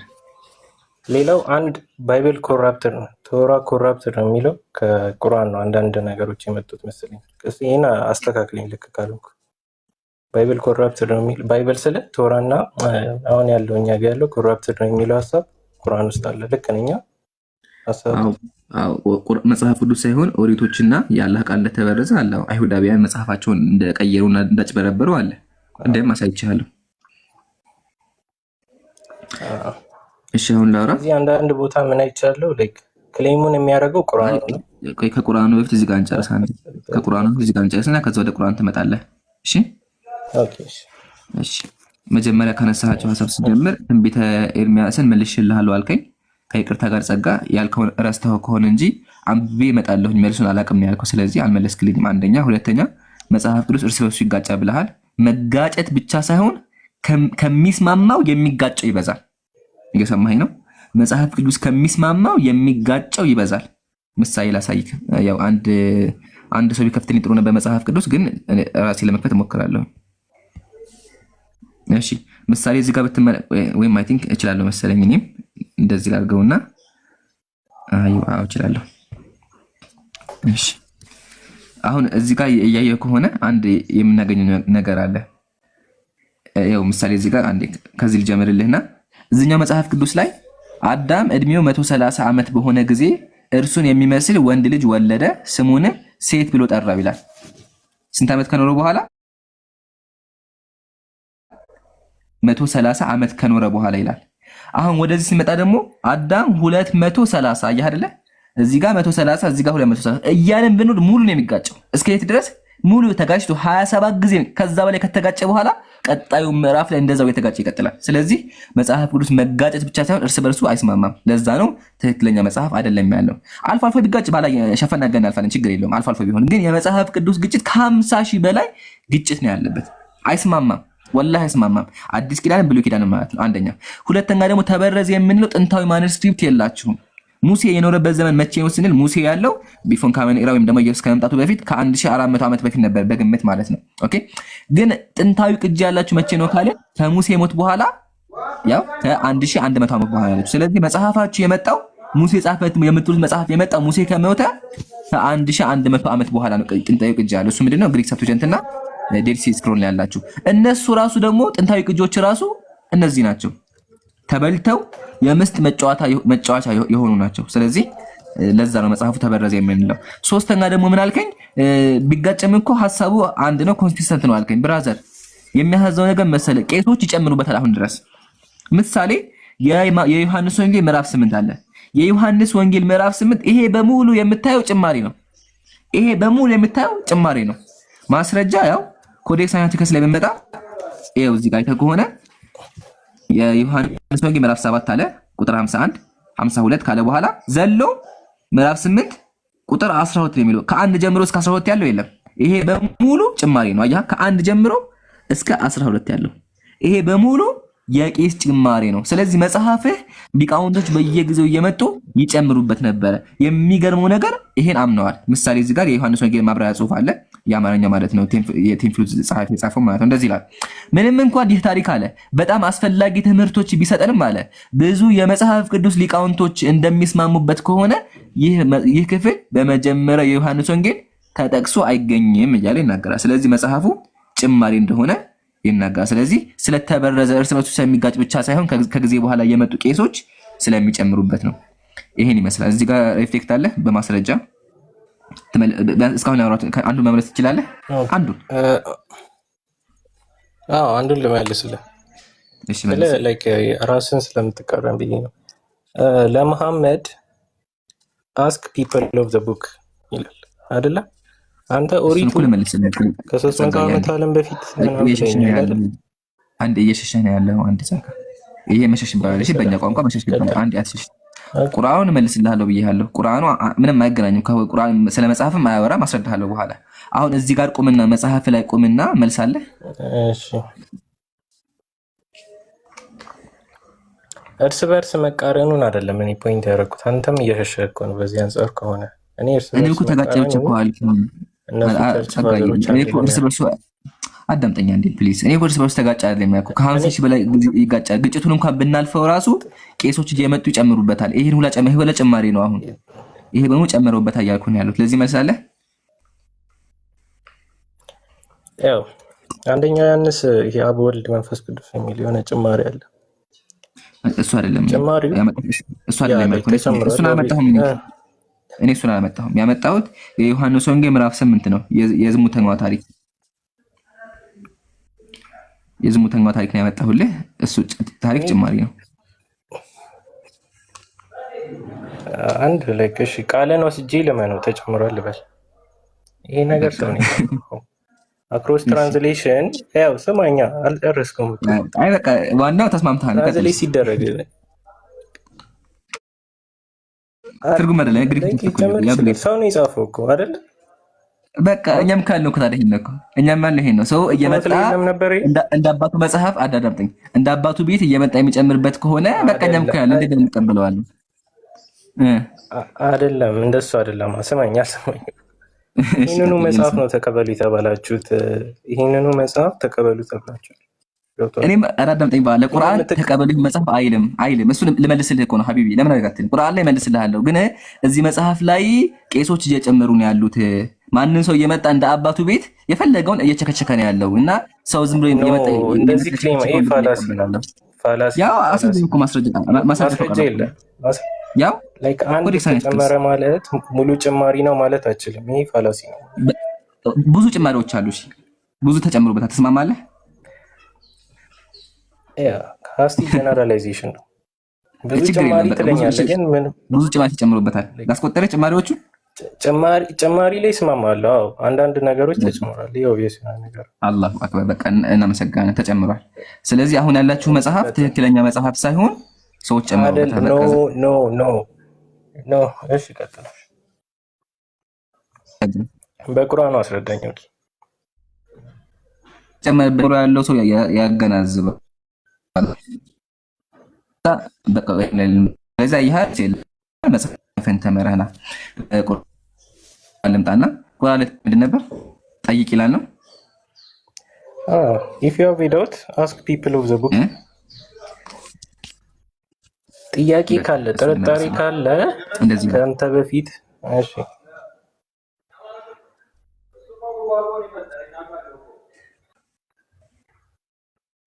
እሺ አልሐምዱሊላህ ወከፈ። ማስረጃ ቀረበ። ሱረቱ ዩኑስ ቁጥር 94 ነው። እንደዚህ ይነበባል። ተካወረ በመጠራት ብትሆን እነዚያ ከአንተ መጽሐፍ ነብይ መጥቶልሃል እያለ አላህ ይናገራል። እዚህ ጋር መጽሐፉን የሚያነቡትን ነው እንጂ ያለው መጽሐፉን አላለም። አየህ፣ መጽሐፉን የሚያነቡትና መጽሐፉ ይለያያሉ። ኦኬ እሺ። ይሄን ካየን ግን አላህ እዚህ ጋር አንድ የሚውት ታርጉም ጸላንተ ጋር የሚውት አድርገው። ስለዚህ የመጀመሪያው ሙግት ውድቅ ነው ባህል። እርሱ ምንድነው? መጽሐፉ ትክክል ነው አልከው፣ ውድቅ ነው ባህል። መጽሐፉ አይደለም ያለው አንባቢዎቹን ነው ያለው። የሚውት አድርገው ቢል ትክክል ነበር። አላህ ሄደ ኦሪትን ገልጠህ አንብብ ብሎ ቢሆን ትክክል ነበር። ኦሪት ትክክል ነው ትል ነበረ። ግን እዚህ ጋር አላህ ያለው መጽሐፉን የሚያነቡትን ሰዎች ነው ያለው። ስለምን እንደሚጠየቅ አስረዳ። የሚጠየቀው ስለ እምነትም አይደለም፣ የሚጠየቅበት ነገር አለ። እሺ ይሄ ምንድነው? የማጠቃለሉ ድምጽ ይሰማል ወይስ የተቋረጠ ነው? ኦኬ ቆይ አንዴ ኔትወርክ ላስታርቅ። ቆይ ዋይፋይ ልቀይር አንዴ። ቤት ስለመጡ ዋይፋይ ሲያገናኙ ታብታብ አድርጉ በላቸው። የለም በቃ ታብታብ አድርጉ ጋይስ፣ ኮፒ ሊንክ አድርጉ ሙስሊሞች ማለት ነው። እሺ አሁን መጥቻለሁ። ሰዓዲ ምሩ ትሰማለህ? እሺ ኸይር። አይ ቲንክ ካልሰማችሁኝ ተመልሼ ለመመለስ ልሞክር። መጀመሪያ ጸጋ ማስረጃ ትክክል አይደለም። ቅድም ጥያቄያችን እኛ ኦሪት ትክክል ላልክበት አምጣ ያልነህ፣ እዚያ ግን ቁርአኑ ምንድነው የሚለው? መጽሐፉን የሚያነቡት ነው እንጂ ያለው መጽሐፉን አይልም። አንተ እንዳልከው አላህ ኦሪትን ገልጠህ አንብብ ወይም ጠይቅ ቢላቸው ነው ትክክል ነበር። ግን አላህ ያለው እነዛ አንባቢዎቹን ነው እንጂ ራሱ መጽሐፉን አይደለም። ስለዚህ አንባቢዎቹና መጽሐፉ ይለያያሉ። መጽሐፉ ትክክል እንደሆነ ማስረጃ አላቀረብክም አሁንም። ስለዚህ ሙግትህ ተመቷል። ጥያቄውም አያስኬድህም፣ መታል። ይሄ ከመታ በኋላ ግን አንቀጹ ስለምን እንደሚያወራ አስረዳክ። አንደኛ ነብዩ አይደለም የሚጠይቁት፣ ሁለተኛ የሚጠየቀው ስለ እምነት አይደለም፣ ሶስተኛ ደግሞ የሚጠየቁት የሰለሙት ናቸው። ይሄን ያዝልኝ። ምን ማለት እንደሆነ አስረዳክ። በአረበኛችን ሙኻጠብ የሚባል ነገር አለ። ወይም ደግሞ አላሁ ሱብሓነሁ ወተዓላ ቁርአን ላይ አንድን ሰው እያወራ መልእክቱ ግን ሌላ ሰው ሊሆን ይችላል። ምሳሌ በማስረጃ ላግልህና አሁኑል መዕቡድ መጽሐፉን ነው እንደዚህ ይላል። ቂለ ሃዛል ኺጣብ ሊረሱል፣ አሁን ያመጣው አንቀጽ ላይ አለ ቂለ ተባለ ሃዛል ኺጣብ ሊረሱል፣ አላህ እያናገረ ያለው ነብዩን ነው አለ። ወልሙራዱ ቢሂ ገይሩሁ፣ ግን መልእክቱ ለሌላ ሰዎች ነው አለ። ፈኢነል አረበ፣ አረቦች እኮ እንግዲህ ቁርአን የመጣው በአረበኛ ስለሆነ የአረበኛ ሰዋሰው ይጠቀማል። ፈኢነል አረበ፣ አረቦች እኮ ፈኢነሁም ይኻጢቡነ الرجل፣ አንድን ሰው እያወሩ ግን መልእክቱ ለሌላ ሰው ሊሆን ይችላል። ምሳሌ እዚህ ጋር መጥቼ እኔ በማሂር መናገር ፈልጌ በአሽሙር ማለት ነው፣ እዚህ ጋር ግን ገብታችሁ ዝም የምትሉ ሰዎች አላችሁ ብዬ ብናገር ያው ጸጋ እያወራን ያለው። ስለዚህ ሰው ምን ይረዳ? መልእክቱ ለማሂር እንደሆነ ይገነዘባል። ስለዚህ አላህ እዚህ ጋር ነብዩን እያወራ ቢሆን ግን መልእክቱ ለሌላ ሰዎች ነበር። ምሳሌ አላህ ቁርአን ላይ ምን አለ? ሱረቱ ጠላቅ ላይ ያ አዩሃ ነብይ ተቂላህ፣ አንተ ሙሐመድ ሆይ አላህን ፍራ አላቸው። ነብዩ አላህን አይፈሩም እንዴ? ከነብዩ በላይ አላህን የሚፈራ የለም። ግን እዚህ ጋር የአዩሃ ነብይ በማለት አላህ ሰዎችን አላህን እንዲፈሩ አስተማራቸው፣ እሱ እንዲፈሩ አስተማራቸው። ስለዚህ ይሄ የቁርአን አነጋገር ዘይቤ ነው። ታዲያ እዚህ ጋር ጠይቁ እያላችሁ ያለው ማንን ነው ካልን ጣዖት አምላኪ ያለን ነበረ። ማስረጃ? አዎ ማስረጃ አለ። እሺ ማስረጃ የት ነው ከተባለ እንግሊዘኛውን ተከፍተዋለህ አንዴ። እንግሊዘኛ የለውም። ከፈለግ ጉግል ትራንስሌት አደርግልሃለሁ። አንዴ ሜት አድርግ ጨርስና ጉግል ያስተረጉምልሃለሁ። እሺ ሱረቱል አንቢያ ቁጥር 7 ላይ እንደዚህ ይላል፣ ከአንተ በፊት ወደ እነርሱ የምናወርድላቸው የሆኑ ሰዎችን እንጂ አላክንም አለ። አላህ ሰው እንደላከ ተናገረ። ቀጥሎሳ የማታውቁ ብትሆኑ የመጽሐፉን ሰዎች ጠይቁ አለ። ጣዖት አምላኪያ ምን ይጠብቁ ነበረ? መልአክ እንዲመጣ ይጠብቁ ነበር። መልአክ መጥቶ እንዲያናግራቸው ይጠብቁ ነበር። ስለዚህ አላህ ምን አለ? እኛ እኮ የላክነው ሰው ነው አለ። ካላመናችሁ ደግሞ ምን አድርጉ? አይሁዳውያንን ጠይቋቸው ወይም የመጽሐፉን ሰዎች ጠይቋቸው። ለምን? የመጽሐፉ ሰዎች መጽሐፋቸውን ምንም ቢበርዙም አብርሃም ሰው እንደነበረ ሙሴ ሰው እንደነበረ ያምናሉ። ግን ጣዖት አምላኪያን ነብይ ስላልተላከላቸው ከአብርሃም በኋላ ነብይ ስላልተነሳ ነቢያት ሰው እንደሆነ አይገነዘቡም ነበር። ለዛው ተመከተ ሱረቱል ኢስራ ላይ ምን አለ? ሰዎች መሪ ቁርአን በመጣላቸው ጊዜ አለ አላህ ቁርአን ባወረደ ጊዜ ከማመን የከለከላቸው ምንድነው? አላህ ሰውን መልእክተኛ አድርጎ ላከነ። አያ አላህ ነብዩን በመላካቸው ነው የተገረሙት። ሲቀጥሎ ማለታቸው እንጂ ሌላ አልከለከላቸውም። በምድር ላይ ረክተው የሚሄዱ መላእክትን አለ መላእክት አይወርዱም ብሎ አስተማራቸው። ካስተማራቸውም በኋላ ደግሞ ይሄን ደግሞ ካላመናችሁ ደግሞ የመጽሐፉን ሰዎች ጠይቁ አላቸው። የመጽሐፉ ሰዎች ምንም እምነታቸውን ቢቀይሩ ምንም ብዙ ነገር ቢፈጥሩ መጽሐፋቸውንም ቢበርዙ አሁን ድረስ ስቲል አይሁዳውያን አብርሃም ሰው እንደነበረ ሙሴ ሰው እንደነበረ ያውቃሉ። በዛን ጊዜ ያሉት ግን ስለማያውቁ አላህ እንዲጠይቁ ነገራቸው ነው። ይሄ ማስረጃዎቻችን ነው። ከፈለክ ተርጉም ያሳያለሁ።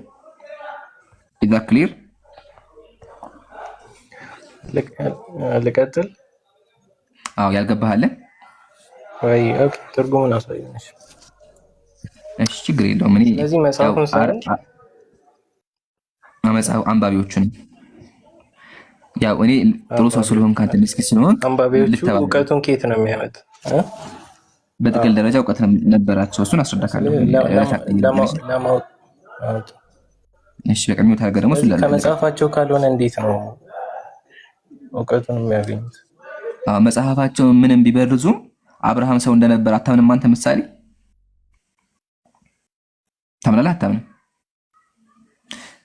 ታምናለህ ጸጋ? ታምናለህ። በቃ አየህ፣ ይሄ ነው የመጽሐፉ ሰዎች መጽሐፋቸውን ቢበርዙም ቢቀይሩትም አብርሃም ሰው ነበር የሚለው ማንም አይክድም፣ አልካዱም እነሱ። ተበረዘ ስንልኛ ሙሉ ለሙሉ ጠፍቷል እያልን እኮ አይደለም። ተበረዘ ሲል በማወቅ ያለብህ ሁሉም እያንዳንዷን ቃል ቀይሯል ማለት እኮ አይደለም። እያንዳንዱ ቃል የተቀየረ ቢሆን ምንድን ነበር የምንላችሁ? መጽሐፉ ተበረዘ ሳይሆን የምንላችሁ መጽሐፉ የለም ነበር የምንላችሁ። መበረዝና የለም ይለያል። መበረዝ ማለት ግማሽ እውነት አለ፣ ግማሽ ውሸት አለ፣ ተቀላቅሏል ማለት ውሸቱን እውነት ተቀላቅሏል ማለት ነው። እሺ ስለዚህ መጽሐፋቸውን ቢበረዝ አብርሃም ሰው እንደነበረ ያውቃሉ። ጣዖት አምላኪያን ደግሞ ሰው እንደሆነ አያምኑም ነበር፣ ወይም ደግሞ አላህ መልአክ እንዲልክ ነበር የሚጠብቁት ነው። ያው ይሄን አንብቤልሃለሁ፣ ግን ስለማታምነው እኔ አረበኛ እችላለሁ፣ አረበኛን አንብቤልሃለሁ፣ ግን አንተ ውስጥ ደስ እንዲልህ ያው ጉግል ሄጄ ተረጉምልሃለሁ። እሺ ኦኬ እንትን ለመሰለህ አሁን ይሄ ላይክ አርጊመንት አይ ዶንት ኖ መጽሐፉን የሚያነቡትን ጠይቁ ሲሉ እነሱ ሬቨሌሽኑን ያገኙት ከመጽሐፋቸው ነው አይደለ? ተበረዘ የምትለው መጽሐፍ እነሱ የሚያነቡ ከሆነ እንዴት ነው መሐመድ ከእነሱ የሚጠይቀው? አንድ ጥያቄ እሱ ነው።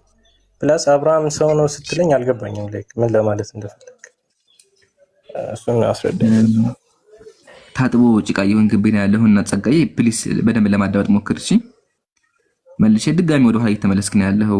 አይ ቲንክ ለክርክርም አይመስለኝም፣ ብቻ ግን በደንብ ለማዳወጥ ሞክር። አንድ ጊዜ ልድገምልህና ካልሆነ እንለያያለን ማለት ነው።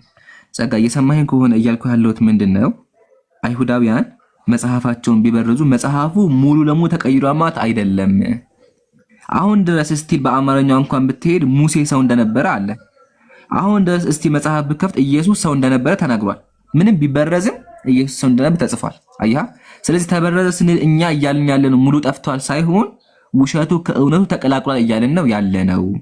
ስለዚህ መጽሐፋቸው ምንም ቢበረዝም አብርሃም ሰው እንደነበረ ስለሚያውቁ ሙሴ ሰው እንደነበረ ስለሚያውቁ ጠይቁ አላቸው። ጣዖት አምላኪያን በነብዩ ጊዜ ደግሞ ያሉት ጣዖት አምላኪያን ነብይ አልተላከላቸውም። ከአብርሃም በኋላ ስለ ነብይ አያውቁም ነበረ። ስለዚህ ምን ይጠብቁ ነበረ? አላህ መልአክ እንዲያመጣ። ያው ቅድም ደግሜ ላሳይ ካላመንከኝ ያው ሱረቱል ኢስራ ቁጥር 97 ምንድነው የሚለው? ሰዎች መሪ ቁርአን በመጣላቸው ጊዜ አላህ ሰውን መልእክተኛ አድርጎ ላከን ማለታቸው እንጂ ሌላ አልከለከላቸውም ማለት። ስለዚህ አላህ መልአክ እንዲልክ ይጠብቁ ነበር። አላህ ምን አዝጋር በመድር ላይ ረክተው የሚሄዱ መልአክን በነበሩ ኑሮ በእነርሱ ላይ በጎሳቸው መልአክን ባወረድ ነበር ብሎ መልአክ እንደማይሆን ነገራቸው ማለት። ስለዚህ መልአክ ይጠብቁ ስለነበረ ጠይቁ አላቸው። ለምን ከተባለ እነሱ ስለሚያውቁና የመጽሐፉ ሰዎች ስለ ነብያት እውቀት ስላላቸው። ለዛ ነው ቃል በቃል አወጣሁልህ። ለምን እንደሆነ እንግዲህ ነብይ ያልወረደላቸው እንዴ? ከዚህ በፊት ነብይ አልተላከላቸውም። ያውኑ ጋር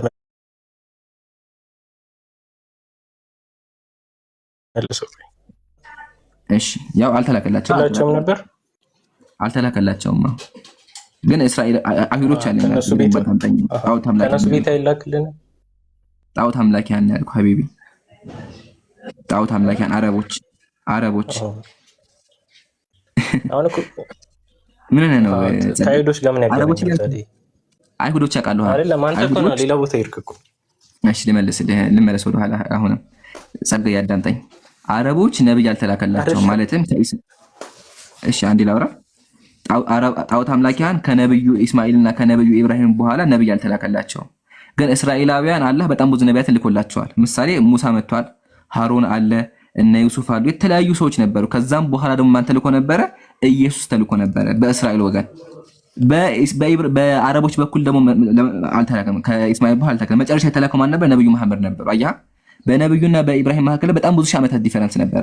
አላህ ነቢያትን ሲያስነሳ ነበረ በሁለት በኩል ነበረ፣ በኢስማኤልና በይስሐቅ አይደለ? በይስሐቅ በኩል በጣም ብዙ ነቢያት ነበሩ፣ በኢስማኤል በኩል ደግሞ ዋናው ነብይ ተልኳል።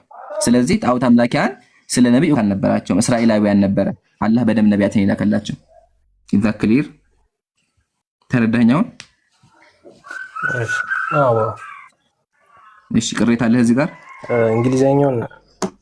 እንግሊዘኛውን አሳየው። በቃ ችግር የለውም። ያ ጎግል ትክክል አይደለም ግን ዝም ብዬ ላንብብልህ። እሺ እንደዚህ ይላል አላህ ሁሉን ቻይ እንዲህ ይላል ካለ በኋላ እሺ እንግሊዘኛ ማድረግ እንችላለን። የት ነው እንግሊዘኛ? ያው እንግሊዘኛ ማድረግ እንችላለን። ጎግል ነው ግን እሺ በትክክል አይተረጉመው። እንደዚህ ይላል God Almighty says if you are in doubt about what we have revealed to you, meaning the Quran, then ask those who read the scripture before you, and they will tell you that is written in their Torah. It has been said this is an address to the prophet. ካልባለ peace be ይቀጥልና ይሄ የቁርአን ቀስ ካመጣ በኋላ ምን አለ? ዚት አለ ተመከተ this is address to the prophet አለ። አላህ እያወራ ያለው ማን ነው አለ? አድሬሱ ለነብያችን ነው አለ። peace be and blessing upon him አለ። በት አይደለም ያልከው ማለት ነው። አረ አልጨረስኩትም እኮ በት አለ። እያወራ ያለው ነብዩን ነው አለ። but it intended for others አለ። ያ ግን መልእክቱ ለማን ነው አለ? እኮ ይሁን እኮ ያው እኮ ነው እያወራም ያለው ነብዩ ነው እኮ አንተርኩም እኮ እኔም እኮ ሰው አከርኩም ሀቢቢ እኔ ክጃለሁ እንዴ ወይም አልሰማህም እስካሁን ማለት ነው። ለቀጥል ሰማኝ ያው ነው ለመሐመድም ሆነ ለመሐመድ ተከታዮች ይሄ ነገር ከተነገረ ለመሐመድ ነው እየወረደላቸው ነው አይደል? ላይክ አቶሽ ሌላ ክሌም አላደረግም ግን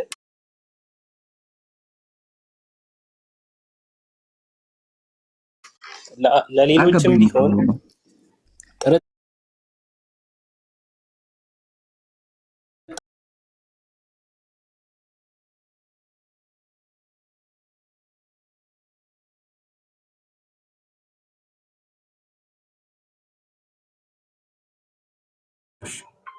እሱ ቁርአን ካዱ ቁርአን የዛን ጊዜ ስለመጣ ይሄን አንቀበልም አሉ።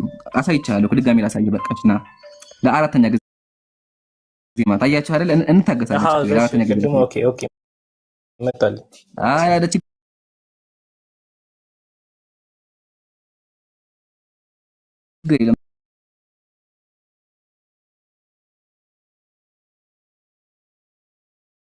ወከርኩ ስለሆነ ችግር የለም።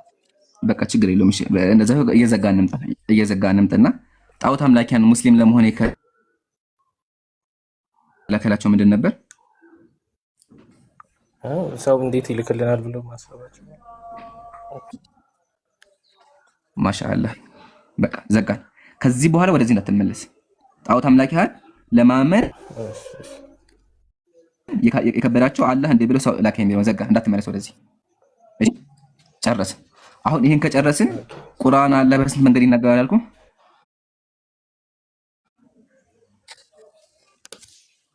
በስንት መንገድ ይናገራል?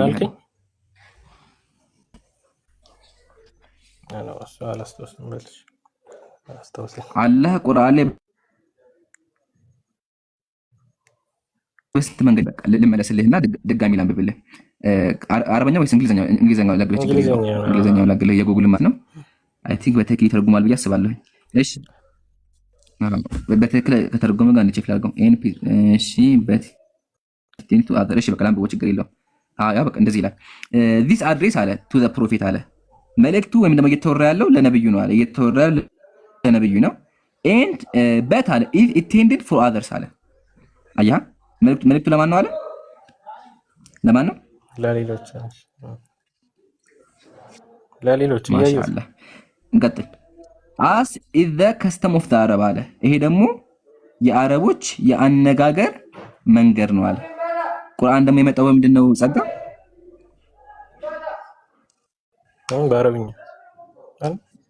በአረብኛ። ስለዚህ በአረብኛ ስለመጣ የአረብኛ ሰዋሰው ነው የሚጠቀመው። እንቀጥል they address iman አለ። አንድን ሰው እያወሩ አለ but intended to someone else አለ። ግን መልእክቱ ለማን ይሆናል? ለሌላ ሰው ይሆናል። አይ አይደለ? to someone else አለ። መልእክቱ ለማን? ለሌላ ሰው ሊሆን ይችላል። ስለዚህ የአረቦች አናገር ስለሆነ እዚህ ጋር አላህ ነብዩን እያወራ ግን መልእክቱ ለነብዩ ሳይሆን ለጣዖት አምላኪያን ነበር። ትርጉሙን አንብበዋል? ኢምራን አቤት ማይ ኡስታዝ ጀማል እያዛገን ነው መሰለኝ። በቃ እናውርደውና ሌላ ሰው እንቀይር። ምን ይመስላል? አይ ግን አሁን በቃ ዘጋን እኮ አብይ እየዘጋን ነው። እቺን ጨስና በቃ ሰዓትም እየሄድብን ያለው ጸጋ ሰዓት እየፈጀብን ነው። ስለዚህ አሁን አንብበዋል? ያ ቴንክ ዩ በቃ ዘጋ። ቅሬታ አለ እዚህ ጋር?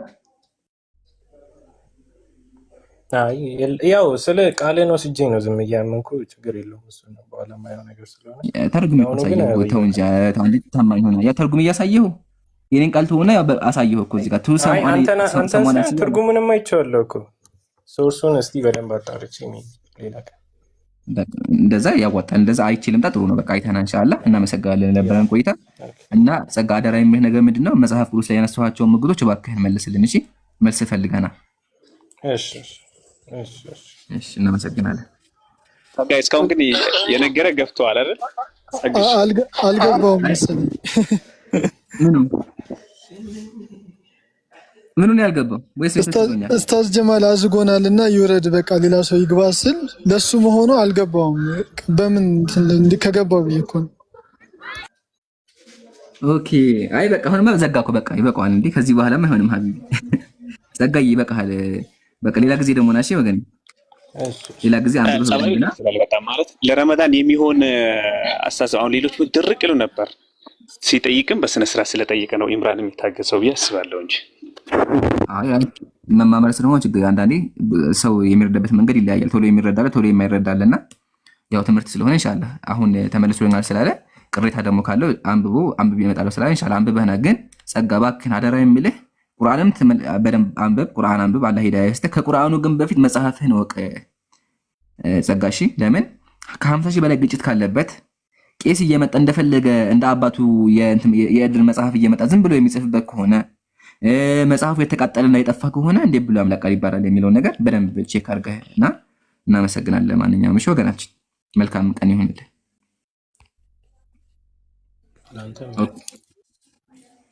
እሺ በነገራችን ላይ ኢምራን ሊንገር ብዬ ነውና ኦርቶዶክስ ነች፣ ግን ስለ ኦርቶዶክስ በተመለከተ ብዙ ጥያቄ አላትና መማር የምትፈልግ ልጅ ነች። እንዳጨምቃት ብዬ ነው። አይ እሺ ማሂሩ እዚህ ጋር የሚጨመር ነገር አለ ሀቢቢ? ግልጽ ነው እኮ ቅድም ነበር ግልጽ የሆነው። ሲጀምር እዛው አንቀጹ ላይ ጠይቁ ሲል ብዜት ነው። ነብዩ መሐመድ ሰለላሁ ዐለይሂ ወሰለም አይደለም ጠይቅ ይላልቻል። ጠይቁ ሲል ሌሎች እንደሚያመላክት እዛው ቃሉ አመላካች ነው። ቀጥል ሐቢቢ ወይየካይ ጀዛከለ እዛው አንቀጹ ራሱ ዘጓል። ያው በጣም ገራሚ እይታ ነው። እሺ ኡስታዝ አቡሳ ሰላም አለይኩም። ወአለይኩም ሰላም ወራህመቱላህ። እንዴት ናችሁ? በቀንም ትገባላችሁ? አጋጣሚ ስገባ አየው። አው እንትን ፒኬ ቤት ነበርና በቃ ሲዘጋብን ወደዚህ መጣ። አይ ማሻአላህ ማሻአላህ። አላህ ይጠብቅ። የሚጨመር ነገር አለ ኡስታዝ? ብዙ የሚጨመር ነገር የለም። ግን አንደኛ ምናልባት አላቅም መጨረሻ አካባቢ ነው የመጣሁትና መልሰህ ጨምረኸው ከሆነ አላቅምና አንደኛ ምንድነው ነብዩ ሰለላሁ ዐለይሂ ወሰለም ይሄ አንቀጽ የወረደ ጊዜ ለሳቸው አለመሆኑን የምታውቀው እኔ አልጠራጠርም አልጠይቅም ብለዋል። ሰሂህ ሐዲስ ላይ መጥቷልና ስለዚህ እሳቸው የሚመለከት አይደለም። አንድ እሱ ነው። ሁለተኛ እንደው አንዳንድ ሰው ይሄን ጥያቄ ይዘው የሚመጡ ሰዎች እንደው በቀናኔያቸውና እኛን አይመለከትም። አንደኛ የመጀመሪያው ነገር እኛ ሙስሊሞችን አይመለከትም። በጣም ሚስ የሚያደርጉት ነገር አንቀጹም ላይ የተቀመጠው ነገር አንተ ማውን ስትነግረው የነበረው ነገር ያንን ነውና እንደው በሌላ አርጊውመንት እነሱን እንጠይቅስ ቢባል እንዴት ያስኬዳል? ምክንያቱም ቁርአን ውስጥ እኮ በግልጽ አይሁድና ክርስቲያኖችን መንገድ እንዳንከተል የነሱ መንገድ የተሳሳተ መሆኑን በግልጽ የሆኑ አንቀጾች መጥቶ ለህይወት መመሪያ አድርገን እነሱ የሚነግሩንን ነገር እንዳንቀበል በግልጽ ተነግሮናልና ያ ነገር ተነግሮን እያለ ይሄ አንቀጽ ዴፊኒትሊ ያንን ለማመልከት አይደለም።